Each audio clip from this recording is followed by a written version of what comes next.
Seorang suami berpura-pura bangkrut dan memaksa istrinya menandatangani surat cerai untuk lari dari tanggung jawab. Namun, tepat setelah proses perceraian selesai, ia buru-buru mendaftarkan pernikahannya dengan sang selingkuhan. Siapa sangka, tepat pada saat itu, seorang pengacara tiba-tiba muncul. Selamat, Anda adalah pewaris tunggal harta kekayaan senilai 3 triliun rupiah. Hidup berbalik dalam semalam, dan aksi balas dendam pun dimulai dari sini. Aku meletakkan wajan berisi ikan gurame bumbu kecap di atas kompor, membiarkan apinya menyala kecil agar bumbu manis gurihnya meresap sempurna, berpadu dengan pedasnya irisan cabai merah. Aroma harum menyebar ke seluruh penjuru dapur kecilku, bercampur dengan aroma sayur asem yang sedang mendidih perlahan. Hari ini Bima bilang ada klien penting dan dia akan pulang makan malam lebih larut. Aku tahu belakangan ini dia sangat sibuk dengan bisnisnya, jadi aku berusaha menyiapkan hidangan yang istimewa, berisi semua makanan kesukaannya, agar saat pulang ia bisa merasakan kehangatan rumah yang menenangkan. 5 tahun menjadi istrinya, aku terbiasa mengalah, menjadi pendukung setia di belakang layar, agar ia bisa fokus berjuang di luar sana. Di rumah ini, dari mulai mangkuk, sumpit, hingga tirai jendela, semuanya aku yang memilih dan menatanya dengan telaten. Ibu mertuaku, Ibu Hartati, meski jarang bicara manis, setiap kali ada tamu selalu membanggakan menantunya yang cekatan dan pandai mengurus rumah. Aku pikir kehidupan ini akan terus mengalir dengan tenang. Suami istri sehati sejiwa mengarungi lautan kehidupan. Aku tak pernah mengharapkan kemewahan yang muluk-muluk, hanya butuh keluarga yang damai. Malam hari, seluruh keluarga berkumpul di meja makan dengan hidangan hangat. Itu saja sudah cukup membuatku puas. Jam menunjukkan pukul 7 malam. Aku telah selesai menata meja makan, tinggal menunggu Bima pulang untuk makan bersama. Namun, alih-alih suara mesin mobil yang kukenal, aku malah mendengar suara bel pintu berbunyi berkali-kali. Tumben sekali, jam segini masih ada yang bertamu. Aku buru-buru mengelap tangan di celemek dan membuka pintu.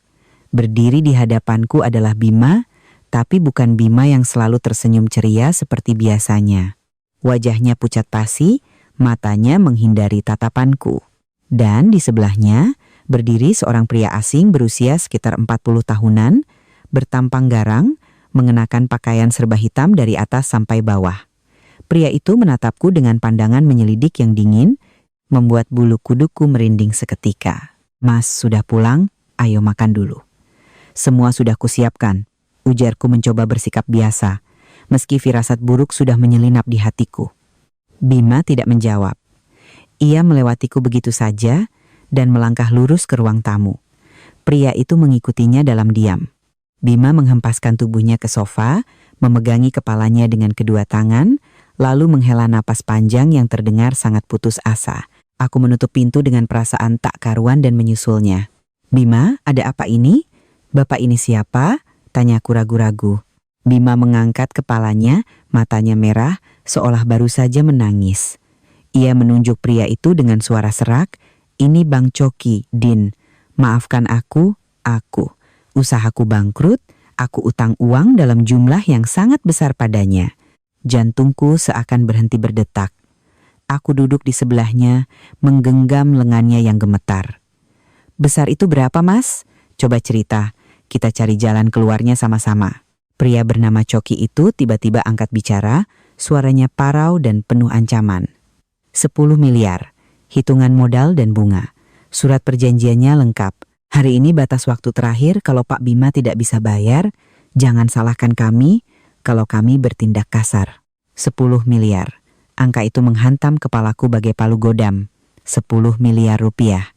Seumur hidup pun kerja keras kami berdua tak akan mungkin bisa mengumpulkan uang sebanyak itu. Aku merasa bumi tempatku berpijak runtuh. Kok bisa sebanyak itu? Bukannya selama ini kerjamu lancar-lancar saja? Bima menggeleng, suaranya penuh keputusasaan. Aku menyembunyikannya darimu. Aku nekat ikut proyek yang kukira akan untung besar. Ternyata malah rugi total. Sekarang mereka menagih utang, mereka tidak cuma mencariku. Mereka akan menerormu, meneror keluarga kita juga. Aku tidak bisa membiarkanmu ikut hancur bersamaku. Aku benar-benar panik. Lalu sekarang kita harus bagaimana, Mas? Kita jual rumah ini ya, atau pinjam ke saudara dan teman-teman. Sudah terlambat, potong Bima tiba-tiba. Ia menatap lurus ke mataku, sebuah tatapan asing yang belum pernah kulihat selama 5 tahun pernikahan kami. Hanya ada satu cara untuk melindungimu. Ia berhenti sejenak, lalu melontarkan kata-kata yang seumur hidup tak pernah kubayangkan akan keluar dari mulutnya. Kita cerai saja. Kata cerai yang keluar begitu ringan dari mulutnya, terasa seperti bongkahan batu besar yang menindih dadaku hingga aku tak bisa bernapas. Semua suara di sekelilingku seolah menjauh, menyisakan suara detak jantungku sendiri yang bergemuruh. Kamu bicara apa? Tanyaku terbata. Cerai. Hanya dengan bercerai utang ini tidak akan ada hubungannya denganmu. Aku akan menanggung semuanya sendiri. Rumah ini, semua uang tabungan, aku tinggalkan untukmu sebagai bentuk penebusan kesalahanku. Andini, kumohon, tanda tanganilah, hanya dengan begini kamu akan aman. Kata-katanya terdengar begitu mulia, begitu penuh pengorbanan. Namun entah kenapa, jauh di lubuk hatiku, aku merasakan ada kepalsuan yang membuatku merinding. Seorang suami yang mencintai istrinya, sebesar apapun masalahnya, akan mencari jalan keluar bersama-sama, bukan buru-buru membuang istrinya seolah membuang beban. Bang Coki yang duduk di seberang mengetuk-ngetukkan jarinya ke meja, mendesak. Bagaimana Pak Bima? Istrinya setuju tidak? Waktu saya tidak banyak. Bima seakan terpojok.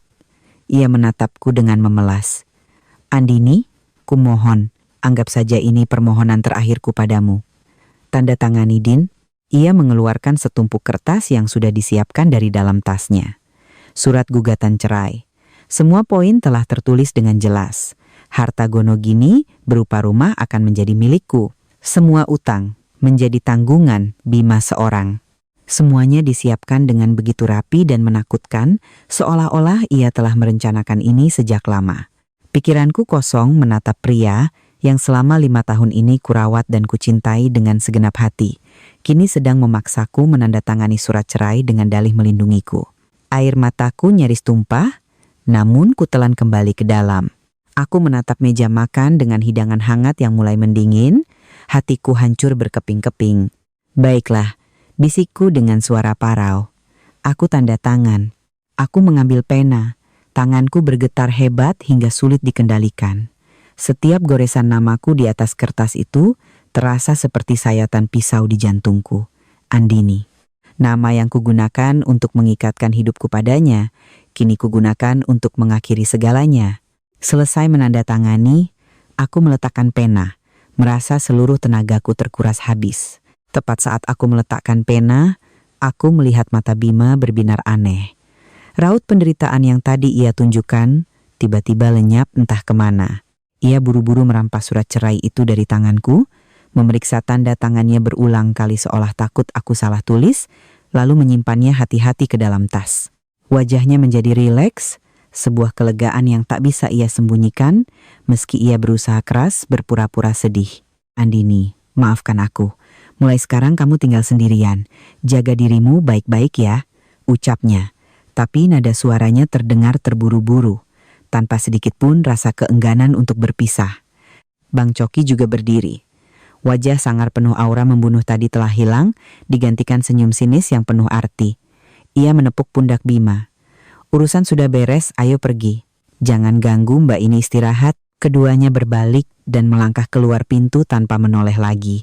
Bima bahkan tak menatapku untuk yang terakhir kalinya. Pintu tertutup rapat, meninggalkanku sendirian di dalam rumah yang dingin bersama makanan yang sudah mendingin. Aroma ikan gurame bumbu kecap yang akrab kini menusuk hidungku, terasa begitu pahit dan ironis. Semuanya terjadi begitu cepat, begitu tiba-tiba, membuatku belum bisa mempercayai apa yang baru saja terjadi. Baru beberapa jam lalu, aku masih menjadi istri bahagia yang menunggu suaminya pulang untuk makan malam. Kini, aku telah menjadi wanita yang diceraikan dengan alasan utang. Sebuah keraguan menyusup ke dalam benakku. Aku merasa ada yang tidak beres. Meskipun panik, insting perempuanku mengatakan bahwa ini bukan sekadar kebangkrutan biasa. Aku terhuyung melangkah ke jendela, menyibakkan sedikit tirai dan melihat ke bawah, dan pemandangan di bawah sana membuatku terpaku seperti orang mati. Di pelataran parkir apartemen kami, Bang Coki tidak langsung pergi. Ia berdiri di samping sebuah mobil hitam yang sudah menunggu. Bima berjalan cepat keluar dari gedung, dan dari dalam mobil itu, seorang wanita muda yang cantik melangkah keluar. Wanita itu mengenakan gaun merah ketat, rambutnya bergelombang dan ditata rapi, wajahnya dirias penuh. Ia berlari memeluk Bima, tersenyum lebar. Bima mengeluarkan surat cerai dari tasnya, mengangkatnya tinggi-tinggi di depan wajah wanita itu, layaknya sebuah trofi piala. Wanita itu melihat surat tersebut lalu bersorak gembira, berjinjit dan mengecup pipi Bima dengan mesra. Mereka berdua berpelukan sambil tertawa bahagia. Raut wajah mereka berbanding terbalik dengan sandiwara menyedihkan yang baru saja Bima mainkan di depanku. Setelah itu, mereka masuk ke dalam mobil dan melesat pergi, menghilang di tengah padatnya lalu lintas. Aku berdiri mematung di balik jendela, kedua tanganku mencengkeram kusen hingga buku-buku jariku memutih kedinginan. Rasa dingin menjalar ke sepanjang tulang belakangku, menusuk hingga ke jantung hati. Ini bukan lagi rasa sakit seorang istri yang dikhianati, melainkan kemarahan memuncak dari seseorang yang ditipu dan dianggap bodoh. Ternyata begitu. Ternyata semua ini hanyalah sandiwara yang disutradarai dengan rapi. Tidak ada utang, tidak ada niat melindungi, tidak ada pengorbanan.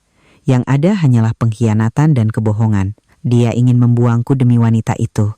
Dia takut harus membagi harta gonogini, takut menghadapi kerumitan perceraian biasa, makanya dia mengarang alasan utang setinggi langit ini untuk memaksaku pergi tanpa menuntut apa-apa, bahkan membuatku merasa berutang budi karena dia telah menyelamatkanku. Rasa sesak di dadaku tidak tumpah menjadi air mata, melainkan membeku di dalam rongga dadaku. Aku tidak menangis, tak setetes pun air mata jatuh. Aku hanya merasa ini semua sangat konyol. Konyol untuk 5 tahun masa mudaku. 5 tahun aku berkorban, melayani dia dan keluarganya dengan sepenuh hati, hanya untuk mendapat balasan tipuan semenyakitkan ini. Hidangan yang susah payah kusiapkan untuknya kini tampak seperti lelucon. Aku membalikkan badan, menatap sekeliling rumah yang dulu kuanggap sebagai surga kecilku. Semuanya masih sama. Tapi kenapa terasa begitu asing? Cinta dan kepercayaanku telah diinjak-injak tanpa ampun. Baiklah, Bima Saputra, kalau kau mau main-main, aku akan ikut bermain. Kau ingin aku menghilang dari hidupmu dengan bersih? Aku akan tunjukkan padamu, kepergianku akan menjadi mimpi buruk terburuk dalam hidupmu. Aku berjalan ke meja makan, mengambil mangkuk sayur asem yang sudah dingin dan menuangkannya langsung ke bak cuci piring. Aliran air yang dingin menyapu semuanya, sama seperti menyapu bersih sosok Andini yang lemah dan pemaaf di masa lalu. Mulai detik ini, yang ada hanyalah Andini yang akan menuntut kembali semua yang menjadi miliknya. Semalaman aku tidak tidur. Aku duduk sendirian dalam gelap, menatap keluar jendela, pikiranku berputar menyusun rencana balas dendam. Rasa sakit di awal telah memudar, menyisakan kemarahan dan tekad sekeras baja. Aku tidak akan membiarkan pasangan selingkuh itu hidup tenang dan bahagia di atas pengorbanan dan kebodohanku. Keesokan paginya, di saat aku masih kelelahan karena begadang semalaman, ponselku berdering. Itu nomor ibu mertuaku, Ibu Hartati. Aku menarik napas, berusaha mengatur suaraku agar terdengar lelah dan menderita sebelum mengangkatnya. "Halo Ibu," sapaku dengan suara lemah. "Andini, Ibu sudah dengar cerita dari Bima. Ya ampun nak, kenapa nasibmu malang sekali? Bersuamikan laki-laki yang tidak berguna, bisnis sampai bangkrut dan terpaksa meninggalkan istrinya begini." Nada suara Ibu Hartati di seberang terdengar prihatin, tapi aku tahu betul di dalam hatinya dia sedang bersorak gembira. Selama ini dia tidak pernah menyukaiku, selalu menganggapku tidak pantas untuk putra kesayangannya. "Iya Bu, Dini tidak apa-apa. Aku pura-pura tegar namun lemah. Ya sudah, cerai juga demi kebaikanmu sendiri. Daripada kamu ikut menanggung utangnya, bisa sengsara seumur hidup. Kamu kan masih muda, nanti bisa cari suami lagi. Kamu diam saja di rumah, jangan pergi kemana-mana. Rumah itu sudah Bima berikan padamu, itu sudah sepantasnya. Ibu akan menasihati dia supaya tidak mengganggumu lagi." Dia bicara panjang lebar, terdengar seperti menghibur, tapi sebenarnya dia hanya ingin memastikan apakah rumah itu benar-benar jatuh ke tanganku dan sekalian memperingatkanku agar tidak membuat masalah bagi putra kesayangannya. Tak lama setelah itu, adik iparku, Lina, juga menelepon. Suaranya tidak perlu disembunyikan, penuh dengan nada puas. "Mbak Dini, aku sudah dengar semuanya." "Ya sudahlah Mbak, jangan sedih terus." Mas Bima itu memang bodoh, tapi untungnya dia masih memikirkan Mbak, tidak menyeret Mbak ikut jatuh ke lumpur. "Mbak tenang saja, kalau ke depannya ada kesulitan, bilang saja padaku. Kalau aku bisa bantu, pasti ku bantu." Membantu? Aku tersenyum sinis dalam hati. Anak perempuan ini dari dulu kerjanya cuma memeras uang kakaknya dan aku. Sekarang sok mau membantu. Pasti dia juga sangat senang karena akhirnya duri dalam daging sepertiku berhasil ditendang keluar dari rumah ini. Setelah 2 panggilan telepon penuh kemunafikan itu, aku merasa semakin muak pada keluarga mereka. Sekumpulan rubah licik yang hanya pintar bersandiwara untuk mencari keuntungan. Baru saja, aku hendak mematikan ponsel agar tenang, sebuah nomor tak dikenal menelponku. Itu nomor telepon kabel dari pusat kota Jakarta. Aku ragu sejenak, tapi akhirnya kuangkat juga. "Halo, dengan siapa? Selamat pagi. Apa benar ini dengan Ibu Andini?" Sebuah suara pria yang berat dan sopan terdengar. "Iya, benar. Bapak siapa ya?" Aku sedikit bingung. "Salam kenal Bu Andini, saya Surya Dharma, pengacara dari kantor hukum Dharma Partners. Saya menelepon Anda terkait wasiat dari seorang klien kami yang telah meninggal dunia." Pengacara wasiat? Aku terpaku. Di kepalaku, aku tak bisa membayangkan apa hubunganku dengan 2 kata itu. Aku tidak punya kerabat kaya raya yang sampai harus membuat surat wasiat dan memiliki pengacara pribadi. "Bapak mungkin salah sambung. Saya tidak kenal siapa-siapa." "Maaf Bu, saya tidak salah. Saya menelepon untuk memberitahukan sebuah kabar. Anda memiliki seorang bibi dari pihak keluarga Anda yang bernama Ratna Ningrum, yang sudah lama menetap di Belanda. Beliau telah meninggal dunia bulan lalu. Berdasarkan surat wasiat sah yang beliau tinggalkan, Ibu Andini adalah pewaris sah dan pewaris tunggal dari seluruh harta kekayaan beliau. Ratna Ningrum. Nama itu terdengar familiar tapi juga asing. Seingatku waktu aku masih kecil, orang tuaku pernah bercerita sekilas tentang seorang bibi yang pergi ke Eropa saat masih muda dan hilang kontak sejak itu. Aku pikir beliau sudah lama meninggal atau sudah punya keluarga sendiri di sana dan melupakan kerabatnya di Indonesia. "Total hartanya berapa, Pak?" tanyaku spontan. Masih belum pulih dari rasa kaget. Pengacara Surya terdiam sejenak lalu menyebutkan sebuah angka yang membuatku nyaris menjatuhkan ponselku.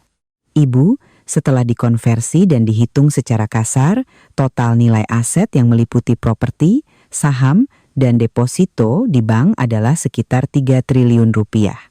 3 triliun rupiah. Aku terduduk lemas di sofa, kepalaku berputar. Angka itu terlalu besar hingga rasanya tidak seperti uang lagi. Itu adalah konsep yang terlalu jauh, terlalu tak masuk akal. Aku, Andini, wanita yang baru saja diceraikan suaminya karena alasan utang fiktif 10 miliar rupiah, kini akan memiliki kekayaan 300 kali lipat dari angka itu. Benar-benar ironi yang sangat lucu." "Bu Andini, Anda masih di sana?" Suara pengacara Surya menarikku kembali ke alam sadar. Saya dengar." "Rasanya sangat sulit dipercaya," jawabku terbata. "Saya paham keterkejutan Ibu. Sesuai instruksi, dana awal sebesar 500 miliar rupiah akan ditransfer ke rekening Ibu besok pagi agar Ibu bisa mengurus keperluan. Sisa prosedur pemindahan aset akan kita lakukan setelahnya. Selain itu, di dalam wasiatnya, Ibu Ratna memiliki satu permintaan khusus. Seluruh informasi mengenai pewarisan ini harus dirahasiakan sepenuhnya. Tidak boleh dibocorkan kepada siapapun tanpa persetujuan Ibu. Rahasia sepenuhnya." 2 kata itu mengalir bagai aliran listrik di sekujur tubuhku. Benar, ini harus dirahasiakan, terutama dari keluarga mantan suamiku. Mereka tidak boleh tahu. Kalau mereka tahu, mereka pasti akan mengerubungiku seperti burung bangka yang kelaparan. Senyum dingin terkembang di bibirku. Bima Saputra, dia membuangku demi utang fiktif 10 miliar. Fiona, dia merusak rumah tanggaku demi janji kehidupan mewah. Keluarganya bersorak gembira karena terbebas dari beban. Sekarang, aku memegang 3 triliun di tanganku. Permainan ini baru saja dimulai. Pak Surya, suaraku kini sudah kembali tenang sepenuhnya. Saya mengerti. Terima kasih sudah memberitahu. Dan tolong ingat, permintaan kerahasiaan dari bibi saya itu juga adalah permintaan saya. Sama sekali tidak boleh ada yang tahu soal ini, khususnya mantan suami saya, Bima Saputra, dan keluarganya. Tentu saja, Bu. Itu adalah sumpah profesi kami. Setelah menutup telepon, aku menatap kosong ke depan.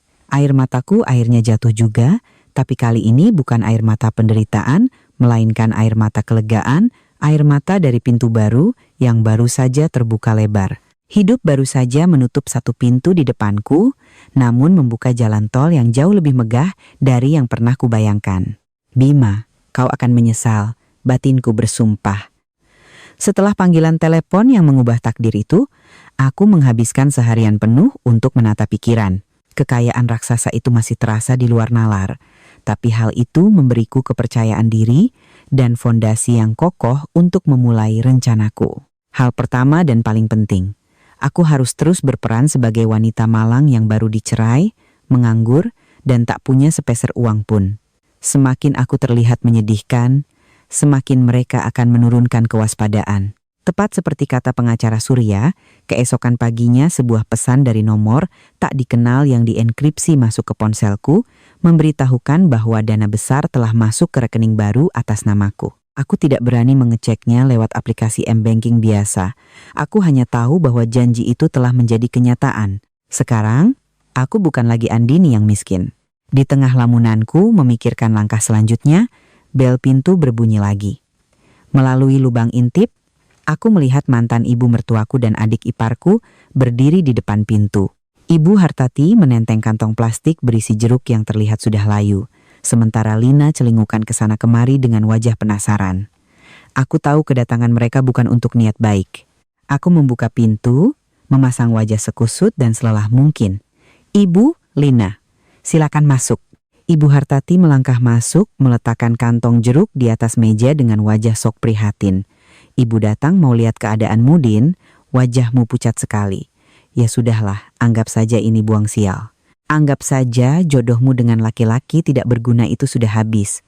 Lina ikut menyela, berjalan memutari ruang tamu seolah sedang menginspeksi aset. Rumahnya masih rapi ya, Mbak? Mbak tinggal sendirian apa nggak kesepian? Gimana kalau Mbak pindah aja ke rumah Bapak Ibu dulu sementara? Biar ada temannya. Aku paham betul maksud mereka. Mereka takut aku menjual apartemen ini dan membawa kabur uangnya, atau takut aku membawa laki-laki lain ke sini. Mereka ingin mengontrolku dan aset ini. Aku menggeleng pelan, bersuara lemah. Makasih Bu Lin, tapi aku mau sendiri dulu buat menenangkan diri. Aku juga sudah terbiasa di rumah ini. Ibu Hartati duduk di sofa, menepuk-nepuk tanganku, dan mulai masuk ke topik utama. Dini, jangan marah ya Ibu ngomong begini. Utang 10 miliar itu memang ditanggung Bima. Tapi apa preman-preman itu bakal diam saja melepaskanmu? Kalau mereka datang ke sini menagih utang, kamu perempuan sendirian bisa apa? Begini saja, kamu buat surat kuasa, balik nama rumah ini ke nama Ibu. Ibu cuma pinjam nama saja. Kalau ada apa-apa, Ibu kan orang tua. Lebih gampang kalau harus maju bicara sama preman. Nanti kalau urusannya sudah aman, Ibu kembalikan lagi nama rumah ini ke kamu.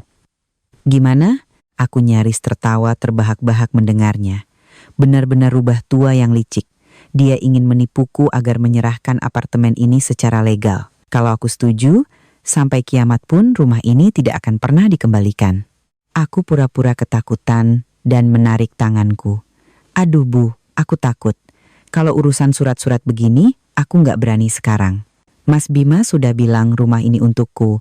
Preman itu pasti nggak akan mencariku, Bu. Melihat pancingannya tidak dimakan, wajah Ibu Hartati sedikit masam, tapi ia tetap menjaga nada bicaranya. Ibu kan cuma khawatir sama kamu. Kamu pikir-pikir lagi deh, biar bagaimanapun, Ibu sudah menganggapmu seperti anak sendiri. Oh ya, kamu kan sudah berhenti kerja. Uang makan sehari-hari gimana? Perlu Ibu bantu tidak? Lina menimpali. Iya Mbak, jangan sungkan. Kita kan keluarga. Aku tahu ini jebakan lain. Mereka ingin tahu apakah aku masih punya sisa tabungan agar bisa mencari cara mengurasnya. Terima kasih Bu Lin. Aku masih ada sedikit uang simpanan, cukuplah buat makan sehari-hari untuk sementara waktu. Nanti kalau sudah habis, Aku akan cari kerja lagi. Jawabku, berusaha meyakinkan mereka bahwa aku benar-benar sedang melarat. Mendengar jawabanku dan merasa tak ada lagi yang bisa dikorek dariku, kedua ibu dan anak itu duduk sebentar lalu pamit pulang. Sebelum pergi, Ibu Hartati tak lupa mengingatkan, "Ingat kata-kata ibu ya. Ibu begini karena ingin yang terbaik buat kamu." Aku mengantar mereka ke pintu, lalu menutupnya rapat-rapat begitu mereka berbalik. Kemunafikan mereka membuat perutku mual.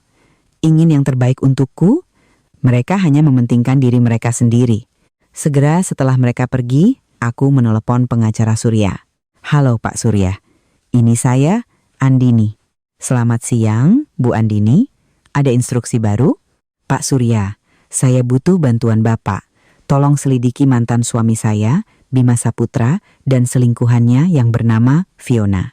Cari tahu apa rencana mereka sekarang, terutama yang berhubungan dengan pembelian rumah, mobil, atau investasi proyek apapun." "Baik Bu, saya akan segera mengerahkan tim investigasi."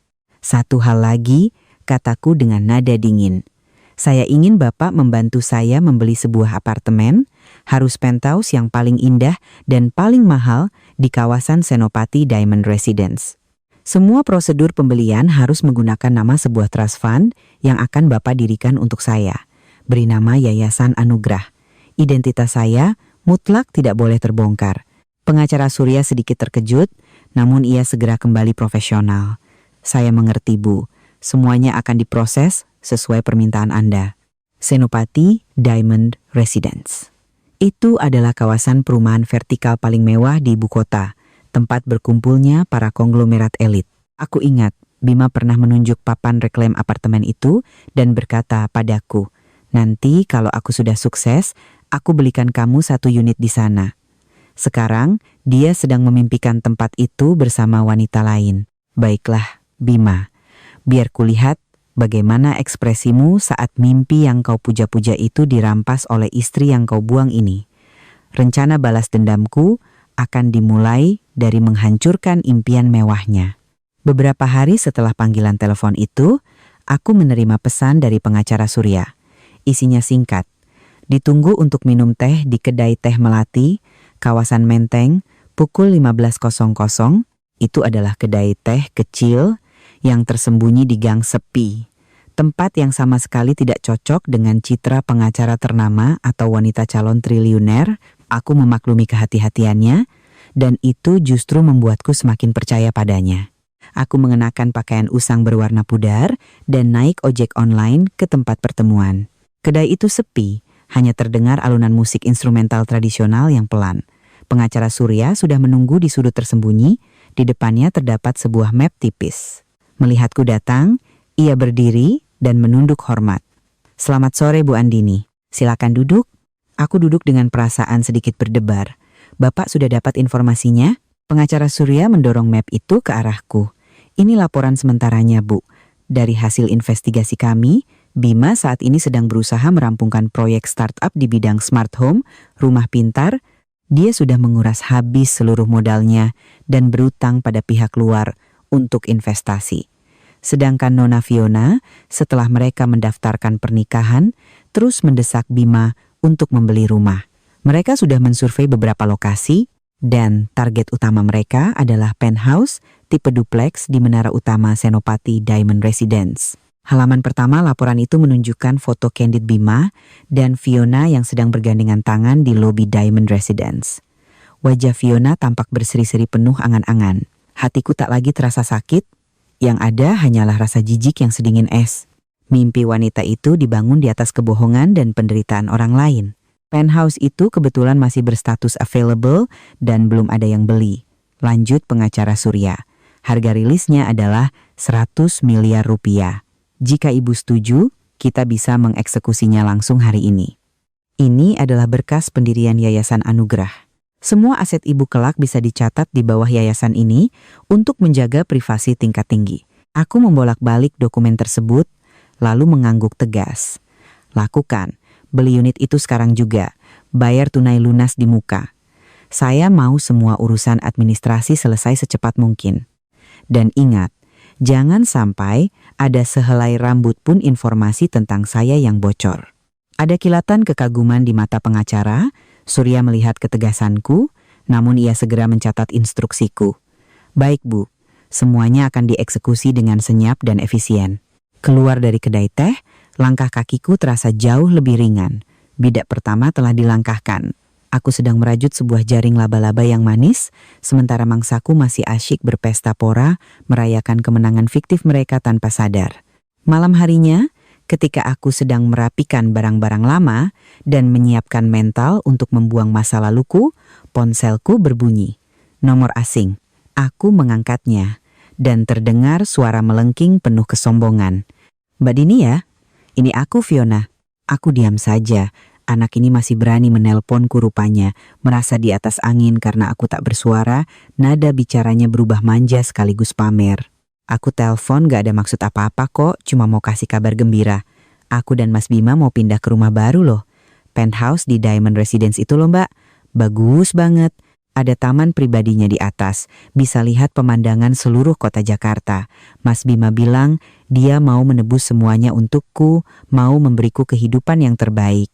Mas Bima juga bilang, dulu waktu hidup sama Mbak, dia merasa terkekang dan gak bisa berkembang. Sekarang, ada aku yang jadi motivasinya. Makanya dia baru bisa benar-benar sukses jadi dirinya sendiri. Setiap kata-katanya menusuk seperti jarum ke harga diriku. Namun anehnya, aku tidak merasa sakit, aku malah ingin tertawa. Dia sedang sibuk mendeskripsikan mimpi yang baru saja kubeli tunai siang tadi. Aku berpura-pura menghela napas sedih di telepon. Oh, begitu ya? Selamat ya buat kalian? Udahlah Mbak, Mbak nggak usah sedih, ucap Fiona sok menghibur. Namanya juga jodoh, nggak bisa dipaksakan. Oh ya, Mas Bima juga sempat mention nama Mbak loh. Dia bilang, biarpun kalian sudah mantan, kalau Mbak butuh bantuan apa-apa, dia nggak akan diam saja. Baik banget kan suamiku itu? Aku tersenyum kecut. Iya, dia memang sangat baik. Ya udah deh, aku nggak mau ganggu Mbak lagi ya. Akhir minggu ini kita mau bayar DP-nya. Nanti kalau rumahnya udah jadi, aku undang Mbak main ke sana ya biar Mbak tahu gimana rasanya. Setelah itu, dia langsung mematikan telepon, tak menunggu jawabanku. Pasti di seberang sana dia sedang membayangkan wajahku yang hancur dan iri dengki. Tapi dia salah besar. Dia tidak tahu bahwa dia baru saja memamerkan istana pasir. Rumah itu tak akan pernah menjadi miliknya. Dan aku pastikan ini hanyalah permulaan dari hari-hari kehancuran mimpinya. Beberapa hari kemudian, aku memaksa diriku keluar rumah untuk menghirup udara segar. Mengurung diri di antara 4 dinding terus-terusan bukanlah hal yang sehat. Aku berjalan tanpa tujuan menyusuri jalanan yang akrab dengan pikiran yang masih kalut. Entah setan apa yang membimbingku. Langkah kakiku tanpa sadar membawaku ke area kantor catatan sipil. Dan di sanalah aku melihat mereka, Bima dan Fiona. Bima mengenakan setelan jas yang rapi, sementara Fiona memakai gaun putih bersih, persis seperti pengantin baru. Mereka berjalan bergandengan tangan keluar dari pintu gedung, masing-masing memegang sebuah dokumen resmi. Wajah keduanya memancarkan kebahagiaan yang tumpah ruah. Fiona bahkan mengangkat dokumen itu, bersandar di bahu Bima untuk bersuah foto. Senyum mereka terasa seperti tamparan ejekan untukku. Belum lama ini, di instansi negara, aku dan Bima baru saja menyelesaikan proses pengakhiran pernikahan kami. Aku segera membuang muka, mencari bangku taman di seberang jalan dan duduk, berpura-pura tak melihat. Aku tak ingin berhadapan dengan mereka saat ini. Tapi sepertinya takdir ingin mengajakku bermain-main. Setelah puas berfoto, mereka berjalan ke arah taman, mungkin menuju tempat parkir mobil mereka. Andini, kamu kok di sini? Suara Bima terdengar, bernada kaget sekaligus canggung. Aku mendongak perlahan, memaksakan sebuah senyum kaku. Aku cuma lagi jalan-jalan cari angin, selamat ya buat kalian. Fiona memindai tubuhku dari ujung kepala sampai ujung kaki, matanya tak bisa menyembunyikan kilat kemenangan. Ia sengaja mengangkat tinggi-tinggi akta perkawinannya di depan mataku. Makasih loh Mbak, kita baru aja selesai urus surat-suratnya. Mulai hari ini, kita udah sah jadi suami istri secara negara, ucap Fiona bangga. Kata Mas Bima, ini kado pertama buat aku. Kado keduanya nanti penthouse di Diamond Residence. Kita ini lagi on the way ke kantor developer buat tanda tangan loh. Bima terbatuk pelan, mungkin merasa Fiona terlalu banyak bicara, Tapi tatapan matanya yang menatapku tetap penuh dengan arogansi seorang pemenang. Kabarmu baik kan, Din? Aku menundukkan kepala, pura-pura menatap ujung sepatuku. Ya, begitulah. Tepat pada detik itu, sebuah mobil sedan mewah berhenti perlahan di depan gerbang taman. Pintu mobil terbuka, dan pengacara Surya Dharma turun dengan setelan jas tailor-made yang sangat elegan, memegang sebuah map kulit tebal berwarna biru tua. Ia melihat sekeliling sejenak, lalu berjalan cepat ke arahku. "Selamat sore, Bu Andini," sapanya dengan nada penuh hormat, sama sekali mengabaikan keberadaan Bima dan Fiona. "Maaf membuat Anda menunggu. Ini adalah kontrak perjanjian pengikatan jual beli, PPJB, final untuk unit penthouse Penol Anziru di Tower Diamond. Pihak developer butuh tanda tangan persetujuan terakhir dari Ibu untuk proses serah terima. Semua payment sudah kami selesaikan 100% tunai." Pengacara Surya membuka map itu dan meletakkannya di hadapanku, tulisan kontrak jual, beli penthouse duplex Penol Andu, dan nama Yayasan Anugrah terpampang jelas. Udara di sekeliling kami mendadak beku. Senyum di bibir Fiona kaku. Matanya melotot menatap lembaran kontrak itu, lalu beralih menatapku dengan raut wajah seakan melihat hantu. Akta perkawinan di tangannya mendadak terasa berat, nyaris meluncur jatuh ke tanah. Bima menganga lebar, raut wajahnya berubah-ubah dari syok, bingung, lalu menjadi curiga luar biasa. Ia tergagap. "Pengacara? Diamond Residence? Andini, ini maksudnya apa?" Aku dengan santai mengambil pena yang disodorkan pengacara Surya. Tanpa perlu membaca detail isinya karena aku tahu beliau bekerja dengan sempurna, aku membubuhkan tanda tanganku di kolom perwakilan Yayasan Anugrah. Goresan penaku begitu tegas dan kuat. Selesai tanda tangan, aku mengembalikan map itu. "Sudah selesai, Pak. Terima kasih banyak atas kerja kerasnya." "Ini sudah menjadi tugas saya, Bu," balas pengacara Surya menunduk sopan. "Semua dokumen legalitas dan kunci akses akan kami serahkan kepada Ibu dalam beberapa hari ke depan. Kalau begitu, saya permisi dulu." Ia berbalik dan berjalan menuju mobilnya dengan langkah profesional yang mantap, menyisakan keheningan yang mencekik di belakangnya. Bimalah yang pertama kali memecah kesunyian. Ia menuding wajahku, suaranya bergetar. "Andini, coba jelaskan. Kamu dapat uang dari mana buat beli rumah di Diamond Residence? Apalagi penthouse. Kamu lagi main gila apa ini?" Fiona seolah baru tersadar dari komanya. Ia berteriak melengking, "Iya. Dapat uang dari mana kamu? Atau Mas Bima diam-diam kasih kamu uang? Mas Bima, ngaku kamu? Apa kamu nyembunyiin harta buat perempuan ini?" Aku perlahan berdiri, menepuk pelan bajuku yang tak berdebu sama sekali. Aku menatap langsung ke dalam mata Bima, lalu beralih ke wajah Fiona yang sudah memerah karena emosi. Sebuah senyum dingin, senyum pertamaku sejak perceraian, akhirnya terbit di bibirku. "Aku dapat uang dari mana? Sepertinya itu bukan urusanmu lagi, Bima Saputra." Aku menekan setiap suku kata. "Kita sudah cerai." Lalu aku menoleh pada Fiona. "Dan kamu, sebaiknya kamu tanya langsung pada suami barumu ini, apa saja janji-janji manis yang dia obral padamu, dan apakah dia punya kapasitas untuk menepati satu saja dari janjinya itu?" Tanpa memberi mereka celah untuk bereaksi, aku berbalik dan melangkah pergi dengan anggun. Di belakangku, suara jeritan Fiona yang menuntut penjelasan terdengar bersahut-sahutan dengan suara Bima yang panik membela diri.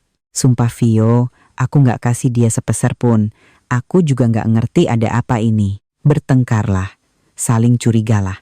Benih perpecahan itu telah kutebar, dan aku tahu benih itu akan segera tumbuh merambat, melilit, dan meremukan apa yang mereka sebut sebagai cinta. Rasa puas melihat wajah syok Bima dan Fiona hanya berlangsung sesaat, dengan cepat digantikan oleh ketenangan yang dingin. Ini baru hidangan pembuka. Aku tahu pasti bahwa setelah syok terapi hari ini, mereka tidak akan tinggal diam. Benar saja, hari-hari berikutnya, riak gangguan mulai bermunculan di kehidupanku. Dimulai dari seorang teman lama yang sama-sama mengenaliku, dan Bima tiba-tiba menelepon.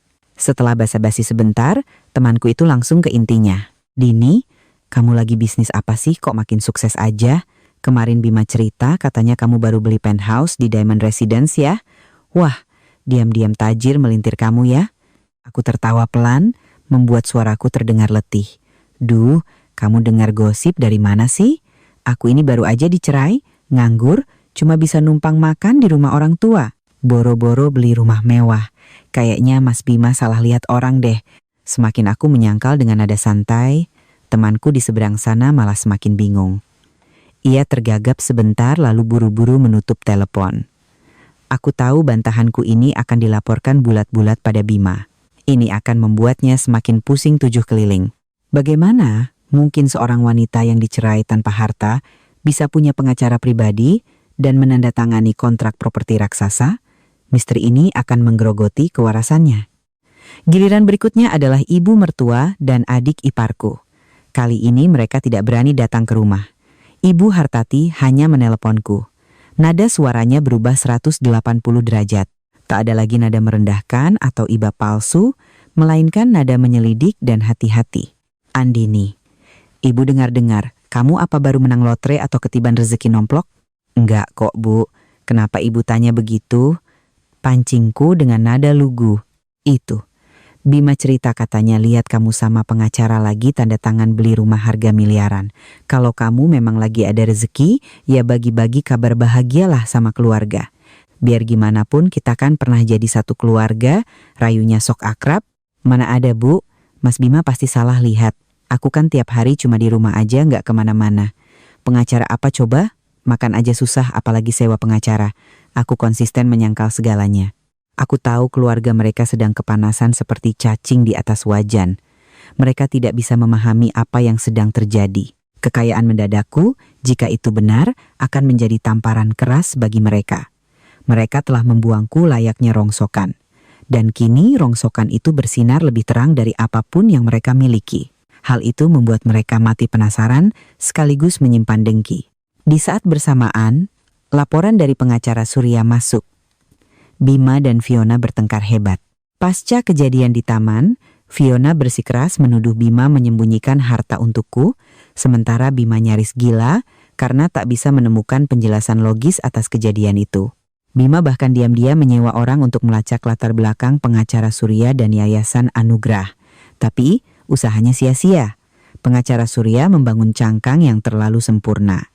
Yayasan Anugrah terdaftar di luar negeri dengan direksi proksi yang tak bisa ditelusuri hubungannya denganku. Semua jejak berakhir di jalan buntu. Frustrasi tak kunjung menemukan jawaban, Bima mulai melampiaskan amarahnya pada Fiona. Menuduh Fiona terlalu banyak menuntut hingga membuatnya tertekan.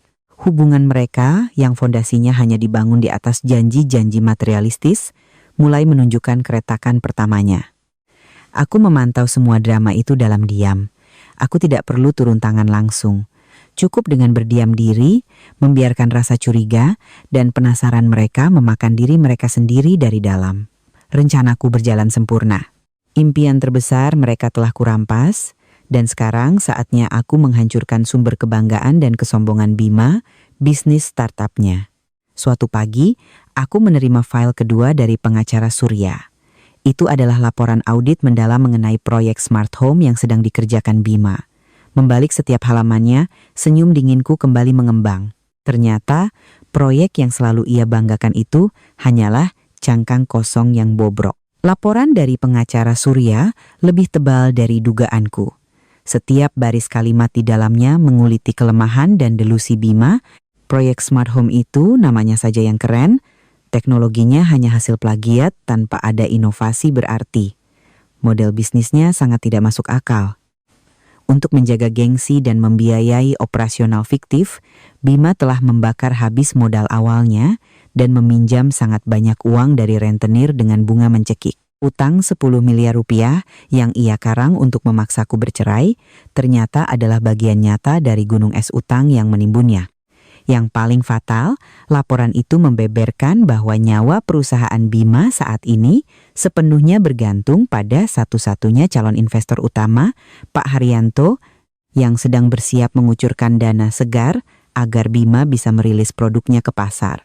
Jika dana dari Pak Haryanto ini gagal cair, perusahaan Bima akan kolaps total dalam waktu kurang dari sebulan. Pak Haryanto, itulah urat nadi Bima. Aku mengangkat ponsel. Memutar nomor pengacara Surya, suaraku tanpa ragu sedikit pun. Pak Surya, saya sudah baca laporannya. Saya ingin Bapak melakukan 2 hal. Silakan instruksinya, Bu. Pertama, cari cara untuk mendekati investor bernama Pak Haryanto itu. Tidak usah langsung gunakan pihak ketiga, misalnya konsultan investasi. Paparkan padanya semua risiko tersembunyi dari proyek Bima. Di saat yang sama, tawarkan peluang investasi lain yang jauh lebih aman dan menguntungkan. Saya tidak peduli proyek apa yang Bapak tawarkan, ciptakan saja satu kalau perlu. Tujuan akhirnya hanya satu, buat Pak Haryanto membatalkan investasinya di perusahaan Bima. Pengacara Surya terdiam beberapa detik sebelum menjawab. Itu sangat visible, Bu. Kami memiliki tim analis keuangan dan networking yang luas untuk mengeksekusi ini secara natural tanpa meninggalkan jejak. Bagus. Yang kedua, lanjutku. Gunakan nama Yayasan Anugrah untuk mendirikan sebuah perusahaan teknologi baru. Beri nama perusahaan teknologi Anugrah Mandiri. Daftarkan di bidang yang persis sama dengan perusahaan Bima. Setelah itu, kirim headhunter untuk mendekati orang-orang kunci di perusahaan Bima. Tawarkan gaji 1,5 hingga 2 kali lipat lebih tinggi. Saya mau Bapak menggerogoti habis seluruh tim inti yang dia miliki. Kali ini, nada kaget tak bisa disembunyikan dari suara pengacara Surya. Bu Andini, Anda bermaksud untuk head-to-head berkompetisi dengannya? Saya tidak mau berkompetisi, jawabku sedingin es. Saya mau memutus jalan napasnya. Saya ingin proyek kebanggaannya itu mati sebelum sempat lahir. Sebarkan rumor di pasar bahwa akan ada raksasa teknologi baru dengan modal tak berseri yang akan memonopoli sektor ini. Hanya dengan rumor saja. Mitra-mitra kecil, Bima akan ketakutan dan mundur teratur. Saya mengerti, Bu, semua akan dijalankan hari ini juga. Anggaran yang dibutuhkan akan kami tarik dari rekening Anda. Lakukan saja. Uang bukan masalah. Ujarku, lalu menutup telepon. Aku bersandar di kursi, menatap keluar jendela. Matahari bersinar cerah, tapi hatiku sedingin salju. Apa yang sedang kulakukan? Aku sedang mengubah diriku menjadi monster yang penuh perhitungan manipulatif. Tapi lalu bayangan Bima dan Fiona yang tertawa bahagia di lobi apartemen itu kembali berkelebat di benakku, memadamkan sisa-sisa keraguanku. Mereka tidak memberiku jalan untuk hidup.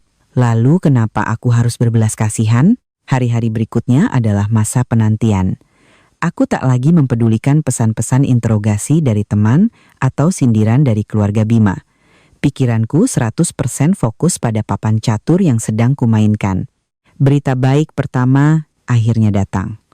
Pengacara Surya melaporkan bahwa tim konsultan bayarannya sukses meyakinkan Pak Haryanto untuk menunda pengucuran dana ke perusahaan Bima guna meninjau ulang kelayakannya. Bersamaan dengan itu, teknologi Anugrah Mandiri telah resmi beroperasi dan memulai operasi poaching karyawan besar-besaran.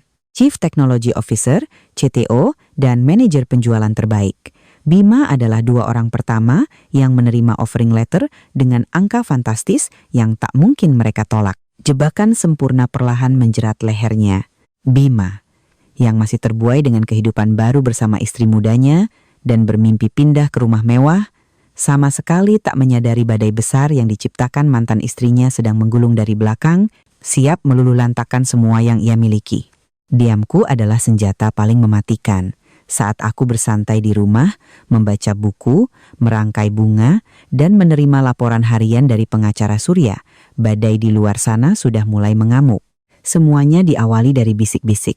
Beberapa supplier perangkat keras perusahaan Bima tiba-tiba mendapat telepon anonim yang membocorkan bahwa teknologi Anugrah Mandiri akan merilis produk revolusioner, sementara cash flow perusahaan Bima sedang dalam status merah menyala. Awalnya mereka ragu, namun saat sang CTO dan manajer penjualan andalan, Bima mendadak resign dan pindah ke Anugrah Mandiri seminggu kemudian. Kepanikan massal pun meledak. Isu buruk di dunia, bisnis menyebar lebih cepat dari virus. Desas-desus bahwa perusahaan Bima hanyalah tong kosong nyaring bunyinya, bahwa Bima sebentar lagi akan gagal bayar, mulai liar beredar. Para karyawan yang tersisa di kantor Bima mulai gerah, melihat 2 pilar utama perusahaan hengkang dan mendengar selentingan soal rival raksasa baru, loyalitas mereka runtuh. Karyawan-karyawan yang cerdik diam-diam mulai mengirimkan CV ke Anugrah Mandiri. Kehancuran sebuah perusahaan selalu diawali dari runtuhnya kepercayaan internal, dan aku sukses menghancurkan kepercayaan itu hingga ke akar-akarnya. Di saat bersamaan, para rentenir yang meminjamkan uang pada Bima mulai mencium bau bangkai. Bang Coki, setelah melihat Bima gagal membayar cicilan bunga tepat waktu, mengirim beberapa preman berwajah seram untuk nongkrong di lobi kantor Bima. Meskipun mereka belum melakukan kekerasan fisik, kehadiran mereka sudah cukup untuk menebar teror mental bagi seisi kantor. Semua kekacauan ini tentu saja ditutup-tutupi Bima dari Fiona. Ia masih berlagak bahwa segalanya under control. Tapi ia lupa, Fiona hidup di habitat yang berbeda. Ia hidup di dunia sosialita, ajang arisan, dan gosip murahan. Suatu hari, saat Fiona sedang melakukan perawatan kuku di salon premium, sahabatnya berbisik, "Vio, lakimu bisnisnya gimana sih sekarang? Aku dengar perusahaannya lagi terlilit utang parah, sampai ada debt collector preman nongkrong di kantornya." Tuh, di grup Lambe Bisnis Jakarta lagi rame banget diomongin orang. Aku bisa membayangkan bagaimana pucatnya wajah Fiona saat itu. Reaksinya pasti bergeser dari kaget, marah, lalu berubah menjadi malu yang luar biasa. Ketakutan terbesar Fiona bukanlah Bima jatuh miskin, melainkan harga dirinya hancur di depan teman-temannya. Ia sudah terlalu sering menyombongkan suami hebatnya, memamerkan masa depan mewahnya, dan sekarang ia dihadapkan pada kenyataan bahwa ia akan menjadi badut sirkus bagi teman-temannya. Malam harinya, Fiona pulang dan melabrak Bima. Perang Dunia Ketiga meletus. Bima terus mengelak, berbohong bahwa itu murni black campaign dari kompetitor untuk menjatuhkannya. Fiona ragu, tapi batinnya sudah diracuni kecemasan. Mimpi tinggal di Diamond Residence sudah raib. Sekarang gelar Nyonya CEO pun terancam musnah. Aku duduk di ruang tamuku sambil menyesap secangkir teh melati hangat, membaca laporan dari pengacara Surya. Laporan itu merinci kekacauan di kantor Bima, pertengkaran hebat suami istri itu, dan kepanikan para vendor. Semua berjalan tepat di atas rel yang kubangun. Kapal Bima sedang tenggelam, dan aku tidak akan berhenti menekan kepalanya sampai ia benar-benar tenggelam ke dasar samudra. Kesabaranku akhirnya membuahkan hasil puncaknya. Setelah hengkangnya si CTO dan manajer penjualan, seorang staf IT kepercayaan Bima, karena takut perusahaan bangkrut dan gajinya tak dibayar, diam-diam membelot ke Anugrah Mandiri. Sebagai bentuk loyalitas pada bos barunya, staf ini menyerahkan salinan data internal perusahaan, termasuk akses ke sebuah akun email lama milik Bima yang sudah jarang dipakai, tapi lupa ia hapus historinya. Di dalam email itulah aku menemukan Holy Grail yang kucari. Sebuah pindaian dokumen surat perjanjian utang piutang antara Bima Saputra dan Coki senilai tepat 10 miliar rupiah. Di kolom tujuan pinjaman tertulis dengan jelas, pinjaman konsumtif pribadi. Tanggal penandatanganan, tepat 1 bulan sebelum kami bercerai. Inilah dia, bukti mati tak terbantahkan. Bukti bahwa Bima berbohong bahwa ia meminjam uang untuk bisnis. Ia meminjam uang itu untuk tujuan pribadi, dan aku sangat tahu tujuan itu tak lain adalah untuk mendanai gaya hidup hedonis Fiona dan membiayai operasi sandiwara cerai yang licik ini. Memegang bukti pamungkas di tanganku, aku tidak langsung meledakkannya.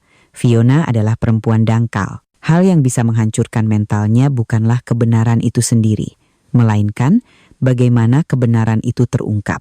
Kebenaran ini harus menamparnya secara tak terduga, seolah kebetulan dan harus mengoyak kesombongannya. Aku menyuruh pengacara Surya memata-matai jadwal harian Fiona. Seperti yang kuduga, aktivitasnya hanya berputar di mal mewah, salon mahal, dan kafe estetis. Ia punya rutinitas wajib, facial di klinik estetika Kemang, Jakarta Selatan, setiap hari Rabu sore. Ini adalah lokasi eksekusi yang sempurna. Skenario disusun rapi. Pengacara Surya menyewa seorang detektif partikelir berwajah letih dan berpakaian lusuh, menyamar sebagai kurir dokumen. Salinan surat utang 10 miliar itu dicetak di atas kertas tebal berkualitas, dijepit dalam sebuah map lusuh. Rabu sore, aku duduk di coffee shop persis di seberang klinik di Kemang, mengamati dalam diam. Sekitar jam 4 sore, Fiona keluar dari klinik dengan wajah glowing dan puas sehabis perawatan. Ia berjalan sambil asyik bermain ponsel, Mungkin sedang update Instagram Story.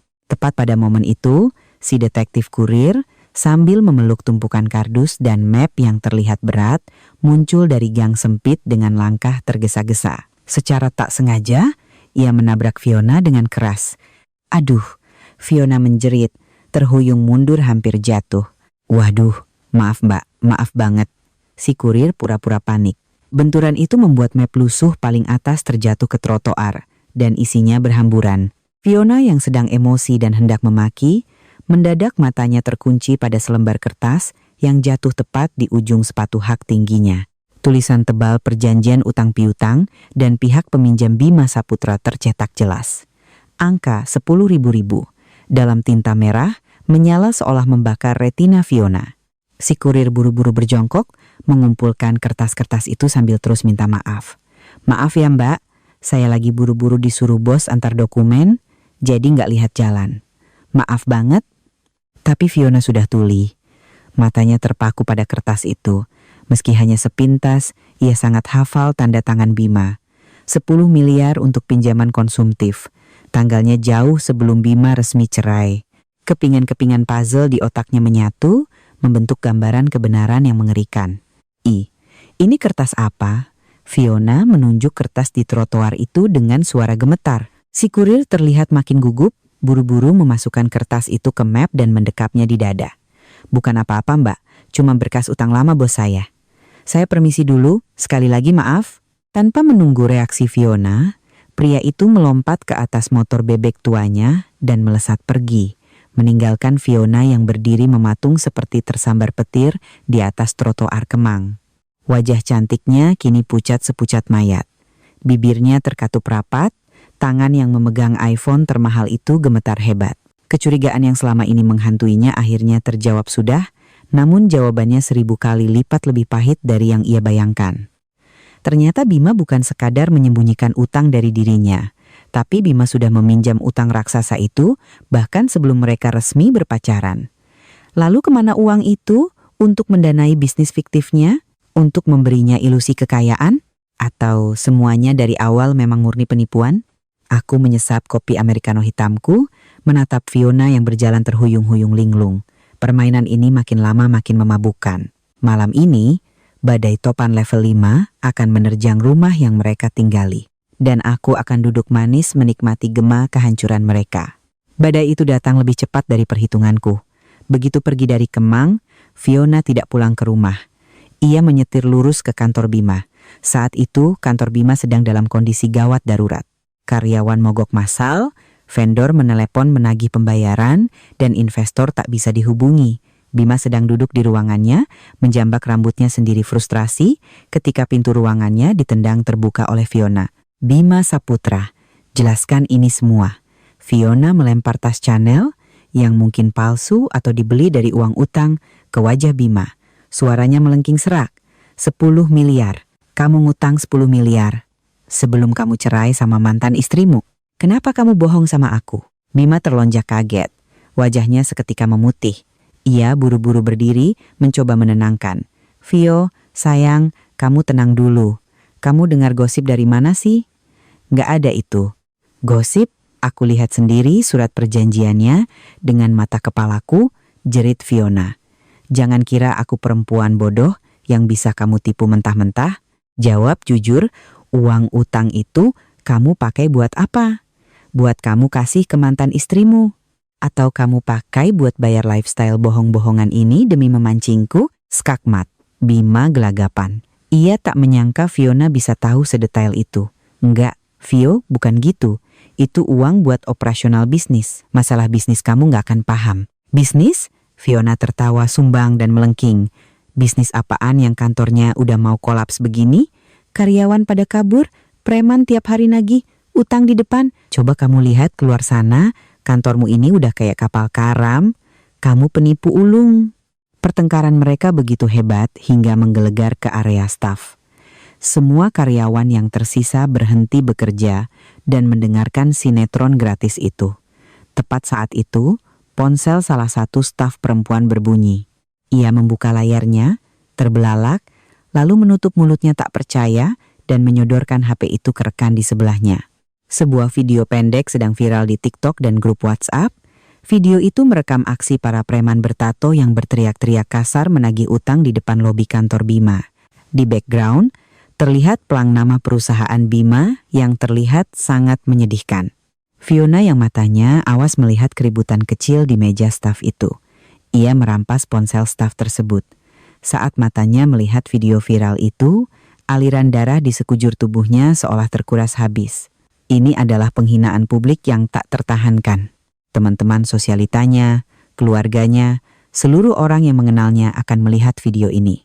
Mereka akan mentertawakannya habis-habisan, menertawakan Fiona, perempuan bodoh yang rela jadi pelakor demi laki-laki halu bermodal utang, Bima Saputra.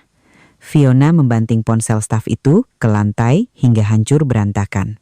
Kamu laki-laki bajingan, pembohong. Di mana penthouse Diamond Residence itu? Di mana gaya hidup sultan yang kamu janjikan? Kamu udah hancurin harga diriku sampai ke akar-akarnya. Kehilangan akal sehat, Fiona menerjang maju. Ia mencakar, memukul, dan menghancurkan semua benda di meja kerja Bima.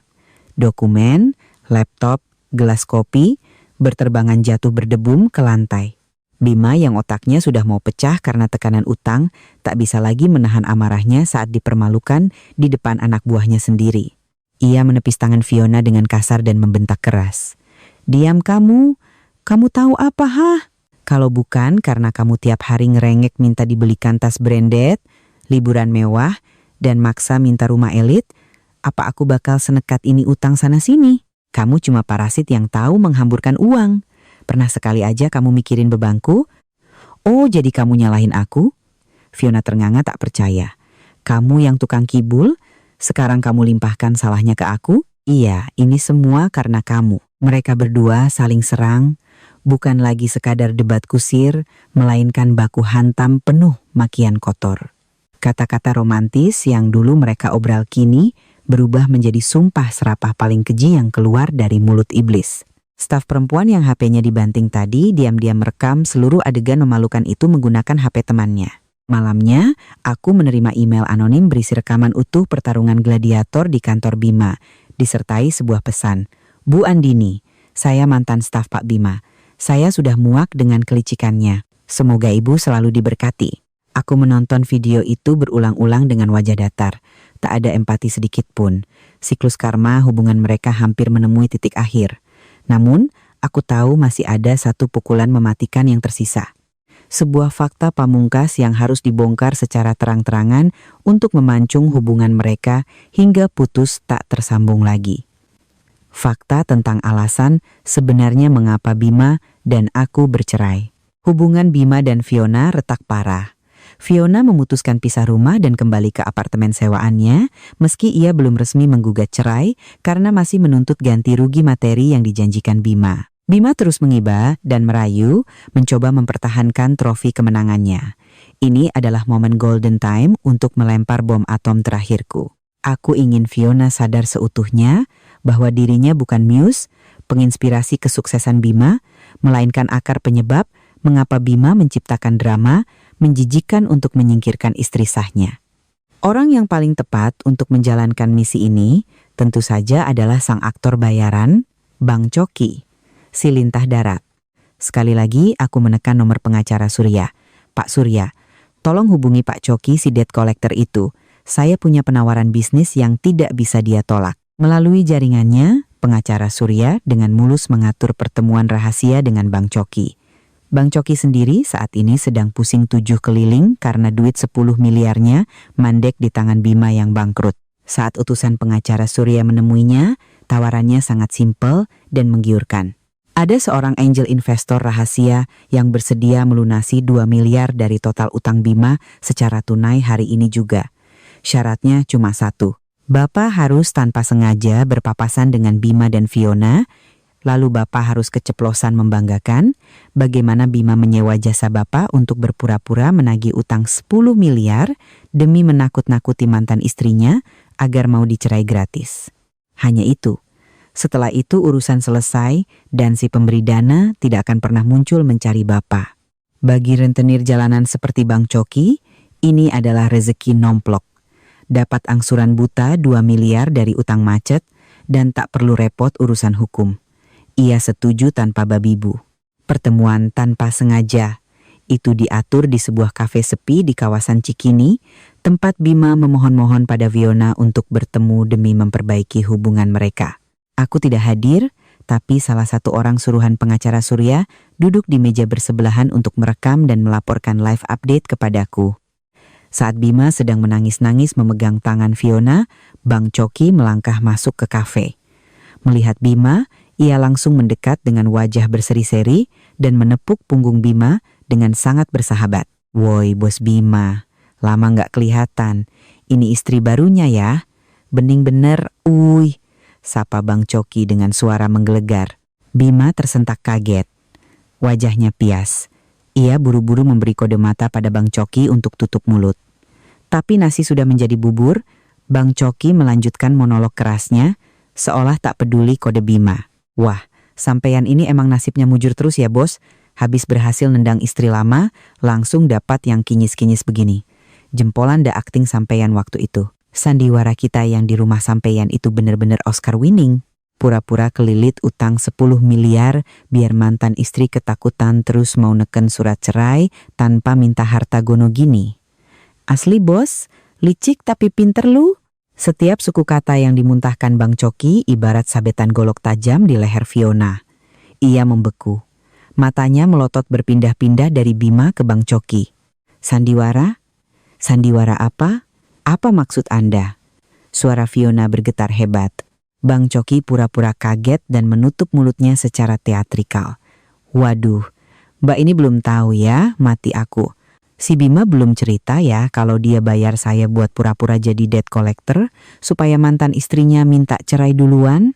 Duh, salah ngomong saya. Ya udah, kalian selesaikan dulu itu."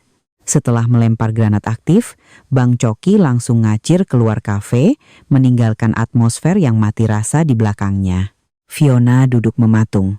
Wajah cantiknya yang tadi pucat pasi kini berubah menjadi merah pada menahan amarah yang meledak-ledak. Ia memutar kepalanya perlahan menatap Bima. Tatapan matanya tak lagi sekadar marah, tapi penuh dengan rasa jijik dan mual yang luar biasa. "Bima Saputra." Fiona mendesis sebagai ular berbisa. "Ternyata, itu semua cuman akal-akalanmu. Kamu bukan cuma pembohong dan laki-laki tak berguna. Kamu adalah manusia paling hina dan menjijikan yang pernah aku temui. Kamu menipu dan mengorbankan istrimu sendiri pakai cara sekotor itu dan aku. Aku kamu jadikan alasan untuk kebusukanmu itu." Fiona berdiri dengan kasar, meraih gelas lemon tea dingin di atas meja dan menyiramkannya telak ke wajah Bima. "Laki-laki sampah sepertimu nggak pantas bahagia. Mulai detik ini, jangan pernah berani menampakkan wajah busukmu di depanku lagi. Kita selesai?" Tanpa sudi menoleh lagi, Fiona membalikkan badan dan berjalan keluar kafe dengan langkah cepat dan tegas, meninggalkan Bima Saputra duduk sendirian dengan wajah basah kuyup, menanggung malu, hina, dan kehancuran absolut di depan publik. Semua yang ia bangun dengan kebohongan bisnis, istri muda, martabat hangus menjadi debu hanya dalam satu sore. Laporan itu kuterima dengan hati yang sangat damai. Papan catur ini telah kumenangkan. Tapi aku tahu perang yang jauh lebih barbar dan memalukan baru saja meletus di internal keluarga Bima Saputra. Berdasarkan intel dari tim pengacara Surya, setelah Fiona pergi, Bima duduk membatu di kafe itu cukup lama. Ia tak mengejarnya, sadar bahwa semua pembelaan hanya akan jadi bualan belaka. Rasa malu, gagal, dan hancur lebur tergambar jelas di wajah pria yang dulu begitu pongah itu. Ia tidak pulang ke rumah, melainkan mampir ke sebuah bar murah dan mabuk-mabukan hingga teler berat. Ketika Bima akhirnya sempoyongan pulang ke rumah orang tuanya rumah yang dulu kami tinggali bersama, tempat yang seharusnya menjadi sarang cintanya dengan Fiona, Ibu Hartati dan Lina, ternyata sudah menunggunya di ruang tamu. Mereka berdua pastinya sudah mendengar kabar burung soal kehancuran perusahaan Bima dan minggatnya Fiona. Mereka menunggu Bima untuk menuntut penjelasan. Dan begitu Bima melangkah masuk dalam keadaan mabuk parah, bau alkohol menyengat, amarah Ibu Hartati meledak seketika. "Bima, coba lihat dirimu di kaca. Lihat kelakuanmu," pekik Ibu Hartati memecah keheningan malam. Kata-kata manis yang dulu selalu ia lontarkan untuk membela Pangeran kecilnya kini lenyap tak berbekas. Ya Allah, dosa apa keluargaku sampai punya anak seperti kamu? Kamu ceraikan Andini, perempuan baik yang mau kerja keras urus rumah, malah kamu ganti dengan perempuan mata duitan perusak rumah tangga itu. Sekarang lihat, dia ninggalin kamu kan? Baru melek mata kamu sekarang? Bima yang sudah pening dan muak, mendengar omelan ibunya malah makin naik pitam. Ia berteriak tak kalah keras. Ibu diam saja, ibu nggak tahu apa-apa soal dia. Ini semua salah Fiona, dia yang bikin aku hancur. Oh, nyalahin orang lain terus kamu? Balas Ibu Hartati tak mau kalah. Andini dulu pontang-panting ngurus kamu, ngurus aku sama bapakmu. Lah kamu, kelayapan main gila di luar. Yang menghancurkan hidupmu itu ya kelakuanmu sendiri. Sekarang kantormu mau bangkrut, istrimu kabur, utangmu segunung. Terus masa depan keluarga ini mau kamu bawa kemana, ha? Lina yang duduk di sofa, ikut-ikutan menangis sesenggukan. Mas Bima gimana sih? Nanti kalau debt collector preman-preman itu datang nagih, utang ke rumah kita gimana? Aku takut, Mas. Teman-temanku pasti ngetawain aku. Aku mau taruh di mana mukaku. Ah, bacot lu berdua. Kalian bisanya cuma mikirin gengsi. Bima memutar tubuhnya menatap ibu dan adiknya dengan garang. Lin, waktu aku lagi banyak duit, ngasih kamu jajan mahal, kamu gak pernah mikir dari mana asalnya kan? Sekarang aku jatuh, kalian malah nyalahin aku. Gak ada satupun di rumah ini yang peduli sama perasaanku. Pertengkaran malam itu mengubah rumah tersebut menjadi arena sabung ayam yang biadab. Teriakan, tangisan, suara barang dibanting silih berganti. Mereka saling lempar kesalahan, saling menusuk, menguliti habis tabiat asli mereka yang rakus dan egois, yang selama ini tertutupi topeng keluarga bahagia. Ibu Hartati menyalahkan kebodohan Bima, Bima menyalahkan ibu dan adiknya yang matre, sementara Lina menyalahkan kakaknya yang menghancurkan masa depannya. Membaca laporan itu, aku membayangkan kekacauan epik tersebut tanpa setitik pun rasa kasihan. Inilah wajah asli mereka, keluarga yang dibangun di atas ilusi dan keegoisan. Ketika ilusi itu hancur, yang tersisa hanyalah bangkai kebusukan dan sifat pengecut. Mereka sedang menghukum satu sama lain, menenggelamkan satu sama lain ke dalam kubangan lumpur yang mereka gali sendiri. Inilah pembalasan dendam yang paling hakiki. Pembalasan yang dieksekusi oleh tangan darah daging mereka sendiri. Prahara keluarga Bima terus berlanjut berhari-hari. Fiona membuktikan dirinya sebagai wanita oportunis sejati, tak membuang waktu untuk membalas dendam dengan caranya sendiri. Sebelum benar-benar menghilang, Fiona menguras habis semua tas branded, perhiasan, dan barang berharga pemberian Bima dari apartemennya. Lebih parah lagi, ia menggesek habis limit kartu kredit suplemen milik Bima untuk belanja barang-barang desainer, lalu menelepon call center untuk memblokir kartunya. Sebuah serangan finishing move dari seorang wanita matre untuk memeras tetes darah terakhir dari domba yang sudah sekarat. Perusahaan Bima yang sudah ditinggal investor dan karyawan intinya, akhirnya mati secara klinis. Seminggu setelah insiden penyiraman air di kafe, Bima Saputra dengan tangan gemetar terpaksa mendaftarkan permohonan penundaan kewajiban pembayaran utang, PKPU, dan pailit ke pengadilan niaga. Gelar mentereng CEO muda berbakat yang ia puja-puja resmi dicabut paksa, digantikan oleh stempel kebangkrutan yang memalukan. Berita pailitnya Bima ini terdengar bagai vonis mati bagi Ibu Hartati dan Lina. Harapan mereka untuk hidup ongkang-ongkang kaki hancur berkeping-keping. Kejatuhan Bima berarti terhentinya pasokan dana segar untuk mereka. Rumah tua yang mereka tinggali kini terasa sumpek, dipenuhi helaan napas berat dan cekcok tak berkesudahan. Dan mimpi buruk yang paling mereka takuti akhirnya benar-benar terjadi. Beberapa kreditor kelas tri yang tak bisa menemukan keberadaan Bima mulai meneror rumah Ibu Hartati. Mereka tak melakukan kekerasan fisik, tapi mereka nongkrong di depan pagar, mengomel dengan suara keras, menuntut Bima membayar utangnya. Tentu saja, kejadian ini menjadi tontonan gratis ibu-ibu satu kompleks. Rasa malu yang teramat sangat membuat Ibu Hartati tak berani melangkahkan kakinya keluar dari pintu rumah. Pernah suatu kali, ada rentenir yang agresif mengancam akan mendobrak pagar. Ibu Hartati yang histeris ketakutan terpaksa memanggil polisi sektor setempat. Tragedi memalukan itu mengukuhkan keluarga Bima sebagai bahan gosip terpanas di perumahan tersebut. Dalam kondisi terdesak dan tak punya jalan keluar, mereka tiba-tiba mengingatku. Ponselku mulai berdering lagi. Kali ini bukan nada sinis atau pura-pura peduli, melainkan nada kepanikan yang luar biasa. Penelepon pertama adalah Lina. "Mbak Dini. Mbak, tolongin Mas Bima, Mbak. Di depan rumah ada preman teriak-teriak. Bapak sama Ibu ketakutan banget. Mbak kan koneksinya banyak, Mbak bisa tolong bicara sama preman-preman itu nggak?" Aku menjawab dengan nada sedingin es balok. Urusan Bima Saputra sudah bukan urusanku lagi, Lin. Dia yang berbuat, dia yang harus bertanggung jawab. Mbak, kita ini kan biarpun mantan, tetap pernah jadi keluarga.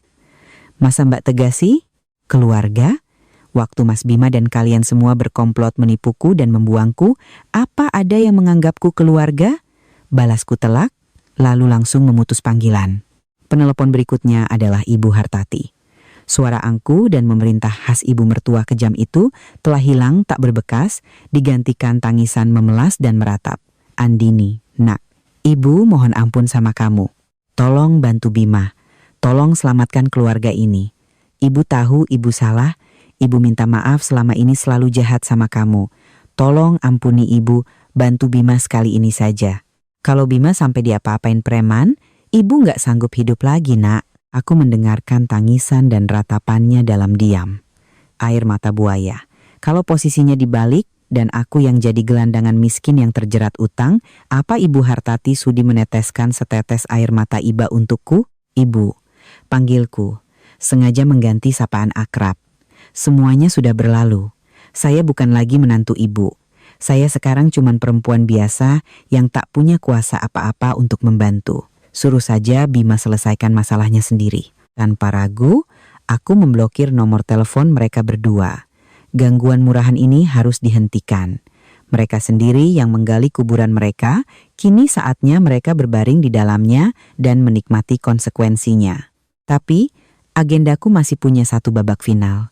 Mereka telah menorehkan terlalu banyak luka, dan mereka harus membayar lunas untuk setiap sayatannya.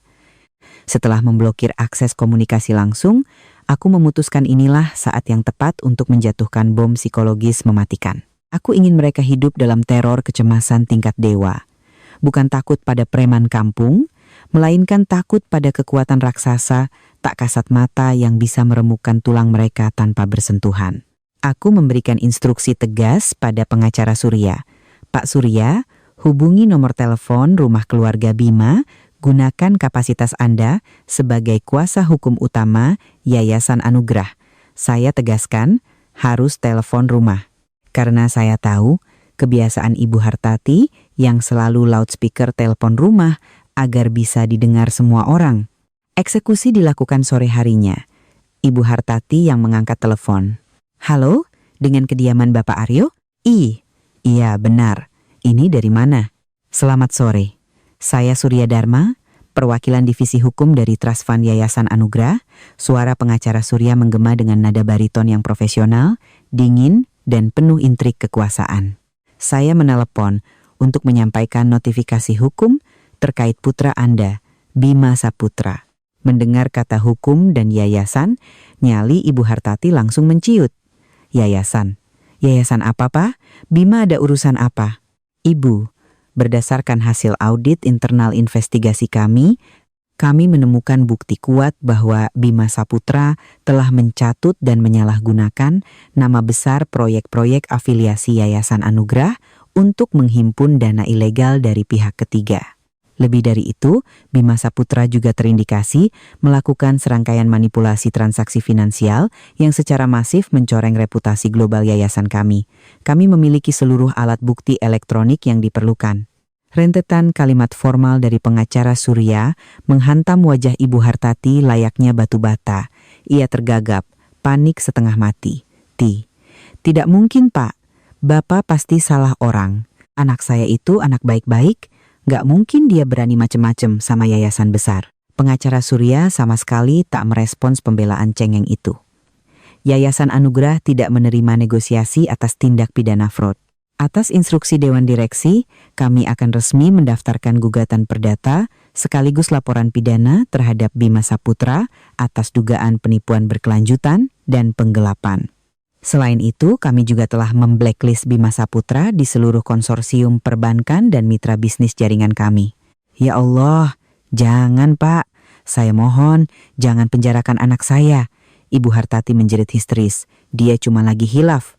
Tolong ampuni Bima. Nanti keluarga kami yang akan ganti rugi, kami janji akan ganti rugi semuanya. Maaf Ibu, skala kerugian kami jauh melampaui kemampuan finansial keluarga Anda.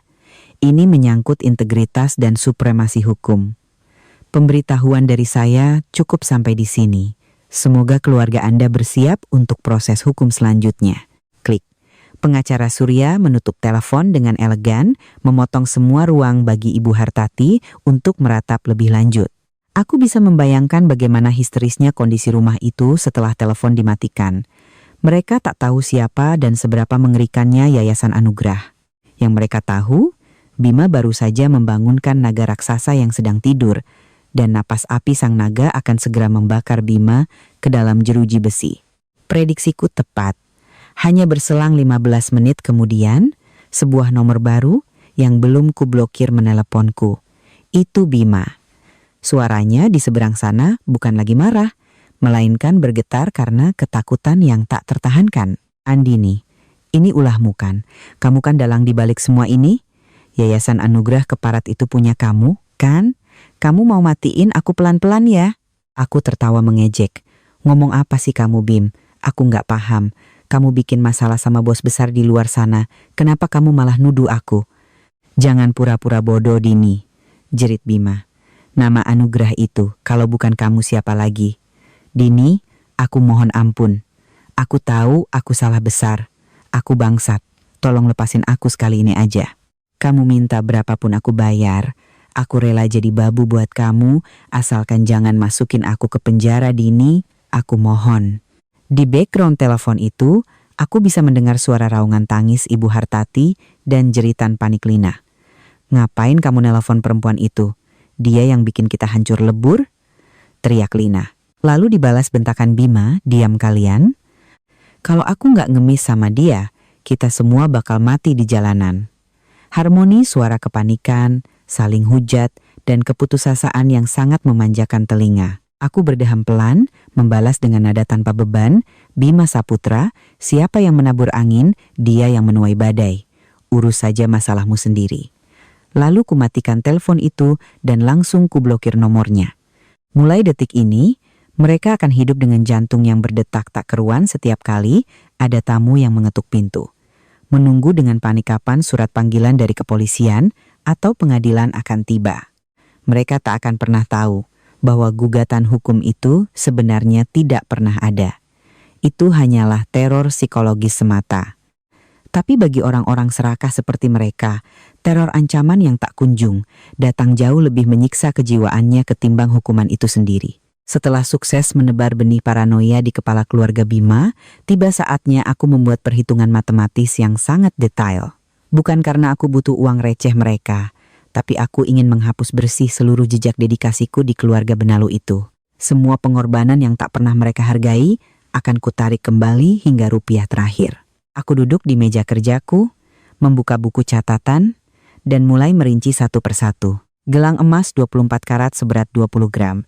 Itu kubeli dari hasil memecahkan celengan tabunganku sendiri sebagai kado ulang tahun ke-60 Ibu Hartati. Uang tunai 50 juta rupiah yang dipinjam Lina untuk DP motor Matic mahal terbarunya dengan janji manis akan dicicil kalau sudah gajian yang nyatanya menguap begitu saja. Smart TV 65 inch dan sound system mewah di ruang tamu Ibu Hartati yang kubeli agar keluarga mereka bisa pamer saat nonton bareng keluarga besar. Nota pembelian elektronik itu masih tersimpan rapi di laci mejaku. Dan sederet pengeluaran perintilan lainnya yang kukeluarkan untuk merenovasi dan mempercantik rumah mereka selama 5 tahun aku mengabdi jadi menantu. Dulu, aku tak pernah menghitung ini semua, karena aku menganggapnya sebagai bentuk baktiku pada keluarga. Jika ditotal, nilainya menembus angka 300 juta rupiah. Bagi saldo rekeningku saat ini, angka itu ibarat remah-remah biskuit. Tapi bagi keluarga Bima yang sedang bleeding akibat kebangkrutan, angka itu setara dengan harga nyawa mereka. Aku mengirim draft rincian itu ke pengacara Surya. Pak Surya, tolong draftkan surat somasi resmi dari kantor hukum Bapak. Kirimkan kepada Ibu Hartati dan Lina Saputra. Tuntut mereka untuk mengembalikan seluruh aset dan uang tunai ini selambat-lambatnya dalam waktu 7 kali 24 jam. Lampirkan fotokopi nota, kwitansi dan mutasi rekening bukti transfer saya. Tekankan pada mereka, jika mereka mangkir dari tenggat waktu, kita akan seret mereka ke ranah pidana dengan pasal penggelapan dan penipuan. Pengacara Surya, sebagai algojo hukum yang presisi, segera mengeksekusi perintahku. Surat somasi berstempel merah itu mendarat mulus di tangan Ibu Hartati lewat jasa kurir khusus. Dan reaksi yang kuterima sama persis dengan kalkulasiku. Yang pertama meledak dan meneleponku dari nomor baru lagi adalah Lina. Suaranya melengking tinggi khas orang yang sedang tantrum. Andini, kamu udah gila ya? Kamu masih punya hati nurani nggak sih? Barang-barang bekas rongsokan gitu masih kamu tagih? Kamu mau bikin keluarga kami mati kelaparan, ha? Barang rongsokan itu dibeli pakai keringat kerasku. Lina, balasku tenang namun menusuk. Dan uang 50 juta itu statusnya kamu berutang, bukan aku sedekahkan. Dulu barang-barang itu kuberikan atas asas aku sebagai menantu di rumah itu.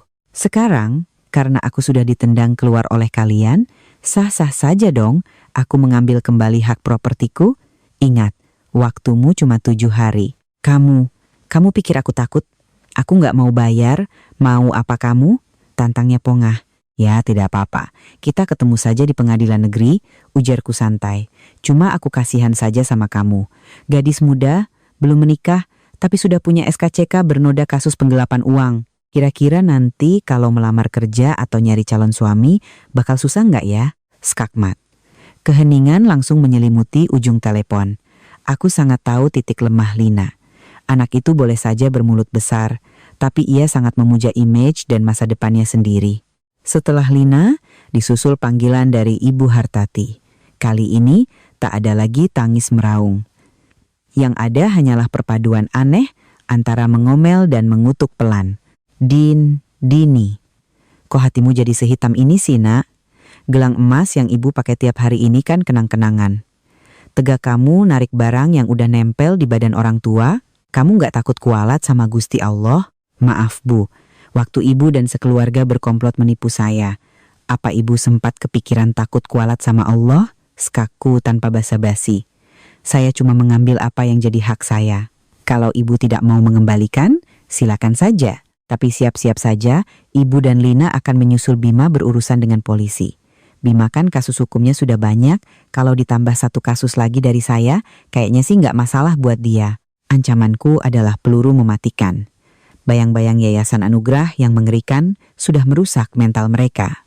Jika ditambah gugatan pidana dari mantannya sendiri, mereka tahu mereka tak punya peluang menang 100% pun. Tepat 7 hari kemudian, di detik-detik terakhir batas somasi, seorang kurir sewaan mengantarkan sebuah kotak kardus ke kantor pengacara Surya.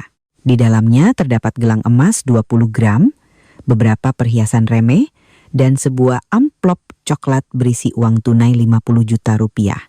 Sedangkan untuk TV raksasa dan sound system, mereka memohon kebijaksanaan untuk membayarnya dengan dicicil ke rekening pengacaraku karena mereka tak sanggup membeli penggantinya. Mendapat laporan pengembalian aset itu, aku sama sekali tak merasa bahagia atau terhanyut nostalgia. Aku memandang foto kotak berisi barang-barang itu dengan perasaan geli. Aku menginstruksikan pengacara Surya jual perhiasan itu ke toko emas hari ini juga. Seluruh uang hasil penjualan emas ditambah 50 juta uang cash dan cicilan TV mereka nanti langsung sumbangkan ke panti asuhan atau yayasan kanker anak. Jangan sisakan 1 rupiah pun untuk saya. Aku tidak butuh uang atau barang mereka. Menyimpannya di rumahku hanya akan mengotori mataku dan mencemari memori hidupku. Aku sedang melakukan detoksifikasi ekstrem, menyingkirkan segala bentuk kotoran yang berhubungan dengan keluarga parasit itu.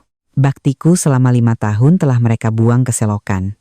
Maka biarlah nilai materinya Kuubah menjadi amal kebaikan untuk mereka yang benar-benar membutuhkan dan mensyukuri bantuan. Utang karma antara aku dan keluarga Bima Saputra resmi impas. Kini, yang tersisa untuk mereka hanyalah tumpukan abu dari kerajaan bisnis yang hancur, ikatan keluarga yang terkoyak, dan masa depan yang segelap malam tanpa bintang. Sedangkan aku, inilah saatnya aku membuka lembaran buku baru dan hidup sebagaimana mestinya seorang ratu. Barang-barang usang dan tumpukan uang tunai hasil ganti rugi itu berdiam bisu di kantor pengacara Surya. Aku sama sekali tidak berniat datang untuk melihatnya. Segala urusanku selesaikan hanya melalui instruksi telepon jarak jauh. Gelang emas 24 karat itu satu-satunya benda yang dulu kubeli dengan penuh rasa bangga karena merasa dicintai sebagai menantu kini di mataku tak lebih dari sekadar bongkahan logam dingin yang memancarkan aura kemunafikan. Sesuai instruksiku, pengacara Surya mencairkan perhiasan tersebut menjadi uang tunai. Seluruh nominal yang terkumpul kudedikasikan penuh sebagai beasiswa pendidikan bagi anak-anak kurang mampu di daerah pelosok. Aku memutus rantai energi negatif keluarga itu secara permanen. Jika dedikasiku selama 5 tahun tak pernah mendapat tempat di hati mereka, biarlah nilainya menjadi berkah bagi mereka yang benar-benar membutuhkan. Setelah badai pembalasan itu mereda, keheningan panjang mengambil alih. Tak ada lagi teror panggilan telepon, jeritan histeris, maupun permohonan maaf palsu. Keluarga Bima Saputra seolah lenyap ditelan bumi dari rotasi kehidupanku. Beberapa minggu kemudian, pengacara Surya mengirimkan final report, sebuah dokumen yang menjadi batu nisan penutup dari babak hidupku yang lalu. Laporan itu merangkum narasi kejatuhan mereka yang tragis. Setelah harus memeras keringat mengumpulkan uang ganti rugiku, kondisi finansial keluarga Bima benar-benar kolaps. Sertifikat rumah tua Ibu Hartati akhirnya digadaikan ke bank untuk melunasi utang-utang paling mendesak dari debt collector yang beringas. Rentetan guncangan psikologis dan finansial membuat kesehatan Ibu Hartati ambruk drastis. Nyonya besar yang dulunya angku itu kini hanya bisa tergolek lemah di ranjang, hari-harinya dihabiskan dengan meratapi nasib dan mengutuki keadaan. Sementara itu, Lina, adik iparku yang selalu menjaga gengsi, tak tahan lagi dengan sanksi sosial dan teror penagih utang di lingkungan rumahnya. Demi menyelamatkan dirinya sendiri, ia buru-buru menerima pinangan seorang duda kaya raya yang usianya jauh lebih tua darinya dari luar kota. Sebuah pernikahan tanpa dasar cinta, murni transaksi transaksional demi mendapat suaka ekonomi sementara. Lalu, bagaimana nasib Bima Saputra? Laki-laki itu telah hancur hingga ke level subatom, kehilangan perusahaan, ditinggal kabur istri muda yang materialistis, dimusuhi keluarganya sendiri, dan terus-menerus diburu lintah darat. Mentalnya tak sanggup memikul rentetan kegagalan itu. Menurut laporan, Bima telah angkat kaki dari Jakarta. Menjadi buronan utang, ia kabur ke pelosok Jawa Timur, menyambung hidup dengan kerja serabutan, berpindah-pindah tempat kos kumuh bagai hantu yang takut pada bayangannya sendiri. Membaca paragraf demi paragraf laporan tersebut, hatiku luar biasa tenang. Tidak ada euforia kemenangan yang berlebihan, tidak ada lagi kebencian yang meletup-letup. Yang ada hanyalah sebuah kelegaan yang lapang tak bertepi. Seluruh utang piutang masa lalu telah diselesaikan secara paripurna. Mereka terjatuh bukan karena aku menggunakan sihir jahat, melainkan karena keserakahan, kebohongan, dan pengkhianatan mereka sendiri yang pada akhirnya menggali liang lahat untuk masa depan mereka. Buku lama kehidupanku resmi ditutup. Aku menatap sekeliling apartemen sederhana yang telah menemaniku melewati suka duka selama 5 tahun terakhir. Ruangan ini terlalu banyak menyimpan residu kenangan pahit. Ini saatnya untuk angkat koper. Ini saatnya memulai hidup yang 100% didesain sesuai dengan naskahku sendiri. Proses legalitas penthouse mewah di Senopati Diamond Residence telah tuntas. Kunci elektronik dan sertifikat hak milik (CHM) yang diatasnamakan Yayasan Anugrah diantar langsung oleh staf pengacara Surya ke tanganku dengan sangat hati-hati. Namun aku tidak langsung memindahkan barang-barangku ke sana. Aku ingin tempat tinggal baruku menjadi suaka yang murni, sebuah kanvas kosong yang tak terkontaminasi setitik pun energi masa laluku bersama Bima. Aku menyewa biro arsitektur dan desainer interior nomor 1 di Jakarta. Briefku kepada mereka sangat spesifik, ubah tempat ini menjadi surga personal yang elegan hangat dan merepresentasikan kebebasan seorang wanita. Semua elemen lama dibongkar. Tidak ada lagi palet warna gelap dan perabotan bulky berbahan kulit vintage yang dulu selalu dipaksakan oleh Bima. Tidak ada lagi sudut-sudut ruangan bergaya klasik kaku yang sengaja kutata sekadar untuk menyenangkan selera norak ibu mertuaku. Aku memegang kendali penuh. Dari pemilihan cat dinding berwarna krem putih gading yang berpadu dengan aksen hijau mint yang menenangkan, tirai linen Italia yang jatuh menjuntai lembut, hingga desain kitchen set berpulau marmer calacata. Di sudut ruang keluarga yang diapit jendela kaca raksasa dengan city view memukau, aku menempatkan sebuah grand piano berwarna putih. Aku memang belum bisa memainkannya, tapi aku berjanji pada diriku sendiri untuk belajar. Aku juga merombak salah satu kamar tidur utama menjadi perpustakaan pribadi yang dindingnya full rak kayu jati hingga ke langit-langit. Tempat di mana aku bisa tenggelam dalam ribuan koleksi buku kesukaanku. Proses renovasi custom ini memakan waktu nyaris 3 bulan. Dan selama 3 bulan itulah, aku benar-benar merasa hidup. Setiap pagi, aku mampir ke lokasi proyek, memilih sampel material lantai vinil, mengusap tekstur sofa bludru, hingga menentukan posisi chandelier kristal. Ini bukan sekadar membangun sebuah tempat tinggal mewah. Ini adalah prosesi ritual membangun ulang puing-puing harga diriku yang sempat runtuh. Hari kepindahan tiba tanpa perayaan. Aku tidak membawa banyak barang dari masa lalu. Sebagian besar perabotan lama kutinggalkan atau kudonasikan.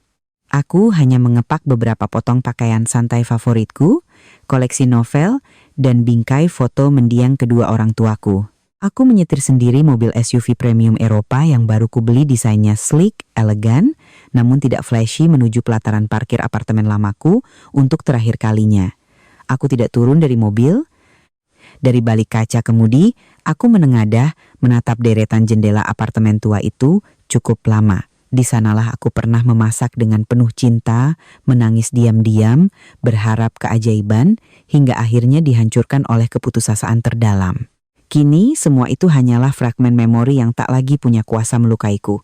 Aku menghidupkan mesin, menginjak pedal gas dengan mantap, dan melesat bergabung dengan kemacetan Jakarta tanpa menoleh ke belakang lagi.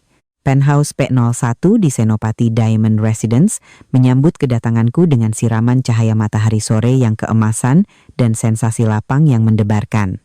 Dari balkon lantai 2 yang dilengkapi infinity pool mungil, aku bisa memeluk skyline kota Jakarta yang gemerlap tanpa batas. Sore itu, setelah asisten rumah tangga paruh waktu selesai menata sisa barang dan pamit pulang, aku menuangkan red wine Cabernet Sauvignon ke dalam gelas kristal stainless.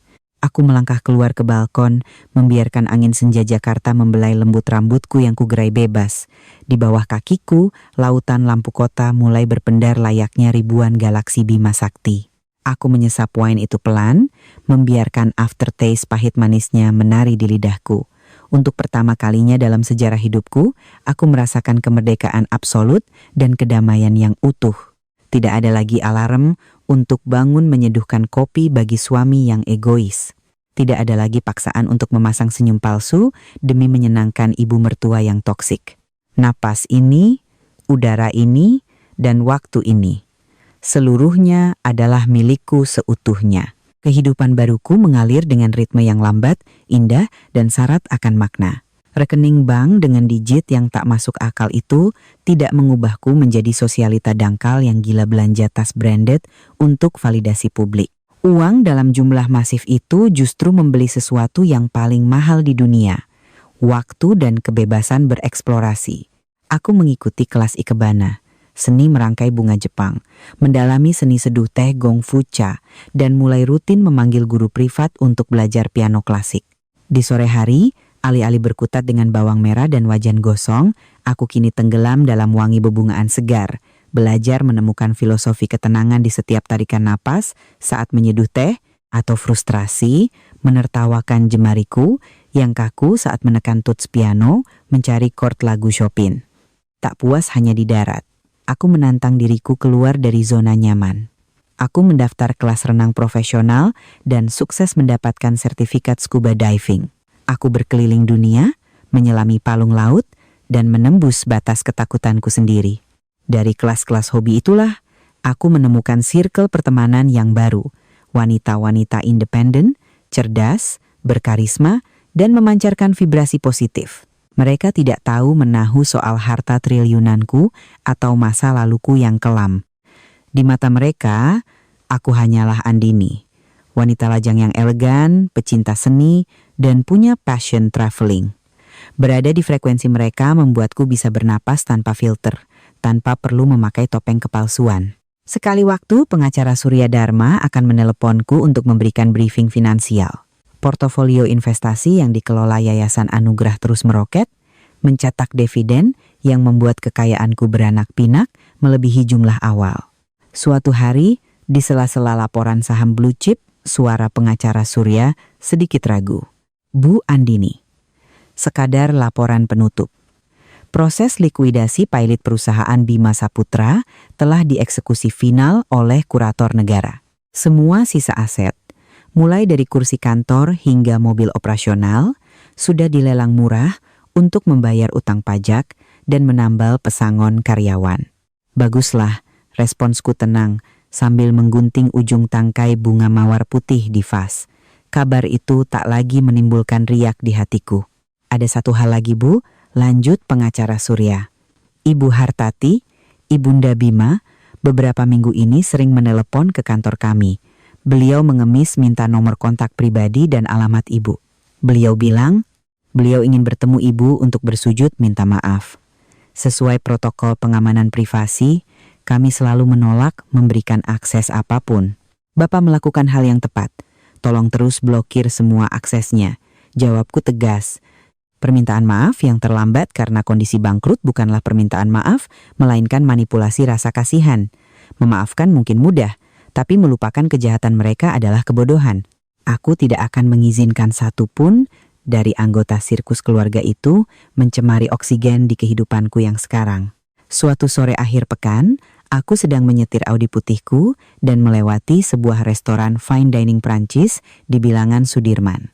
Restoran itu adalah tempat yang dulu selalu kupandangi dari luar kaca etalase bersama Bima, tempat di mana kami berjanji suatu hari nanti akan makan mewah di sana saat kami sudah kaya. Aku menyalakan lampu sein, membelokkan mobil ke valet parking, dan masuk ke restoran itu sendirian dengan gaya santai namun classy.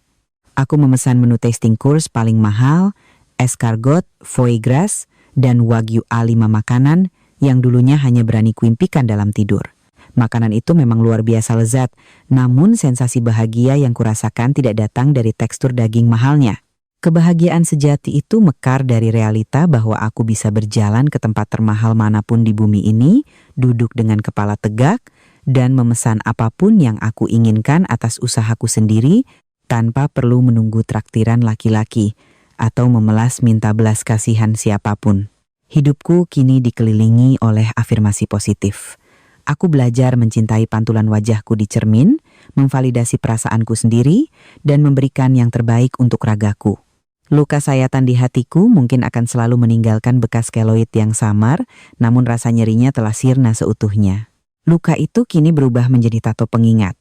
Monumen saksi bisu betapa bodohnya aku di masa lalu, sekaligus betapa badasnya diriku yang berhasil bangkit di hari ini. Waktu bergulir bagai pasir dalam jam kaca. Tepat 1 tahun berlalu sejak aku resmi menghuni penthouse di Diamond Residence. Hidupku telah mapan dalam orbit rotasi yang damai dan sempurna. Di penghujung tahun, aku berada di Bandara Internasional Soekarno-Hatta, bersiap boarding untuk penerbangan solo trip musim dinginku ke Swiss dan Paris. Saat sedang duduk santai menyeruput espresso di business class lounge, mataku tak sengaja menangkap siluet yang sangat familiar. Itu Fiona. Namun, ia tak lagi memancarkan aura sosialita arogan dan glowing, seperti yang selalu ia pamerkan. Ia mengenakan sweater oversize dari brand fast fashion yang warnanya mulai pudar. Wajah cantiknya ditutupi riasan makeup tebal, namun berantakan yang gagal menutupi kantung matanya yang hitam legam dan raut kelelahan yang ekstrem. Sendirian, ia tampak kepayahan menggeret koper kanvas raksasa berukuran oversize sambil celingukan mencari gate penerbangan budget airline. Gerakannya terhenti saat matanya tak sengaja beradu pandang denganku yang duduk elegan di sofa kulit lounge premium. Aku bisa melihat raut wajah Fiona membeku seketika. Shock, lalu berganti dengan rasa dengki yang segera digulung oleh gelombang rasa malu dan inferioritas yang luar biasa pekat. Ia buru-buru menundukkan wajahnya dalam-dalam, menarik kopernya sekuat tenaga, berjalan setengah berlari menuju pilar tembok untuk bersembunyi dari pandanganku, berakting seolah kami tak saling mengenal. Aku tidak memanggilnya, tidak juga merendahkannya. Aku hanya tersenyum tipis, lalu mengalihkan kembali pandanganku pada novel sastra di pangkuanku. Dunia kami berdua sudah terpisah oleh dimensi yang tak mungkin bersinggungan lagi. Jikapun masih ada residu dendam di masa lalu, hal itu sudah menguap terbang bersama asap knalpot pesawat. Aku sama sekali tidak peduli apakah hidupnya sekarang bahagia, sengsara, atau jadi gembel sekalipun, karena eksistensinya memiliki zero impact dalam kehidupanku. Beberapa bulan usai liburan dari Eropa, aku hadir di acara reuni akbar teman-teman masa kuliahku. Di sela-sela obrolan nostalgia, aku tak sengaja mendengar update terbaru soal Bima dari salah satu teman yang dulunya akrab dengannya. Kalian tahu kabar Bima nggak? Bisik temanku ke meja kami. Sumpah, nasibnya ngenes banget sekarang. Katanya sih dia kabur dari kejaran rentenir Jakarta, sekarang luntang-lantung jadi kuli serabutan di pelosok desa di Jawa Timur. Hidupnya dari gali lubang tutup lubang. Ibunya sakit-sakitan di rumah petak. Dan adiknya yang kawin sama bandot tua itu kabarnya juga tiap hari nangis, disiksa batin. Kerjaannya cuma ribut soal duit. Para alumni di meja kami merespons dengan berbagai gumaman.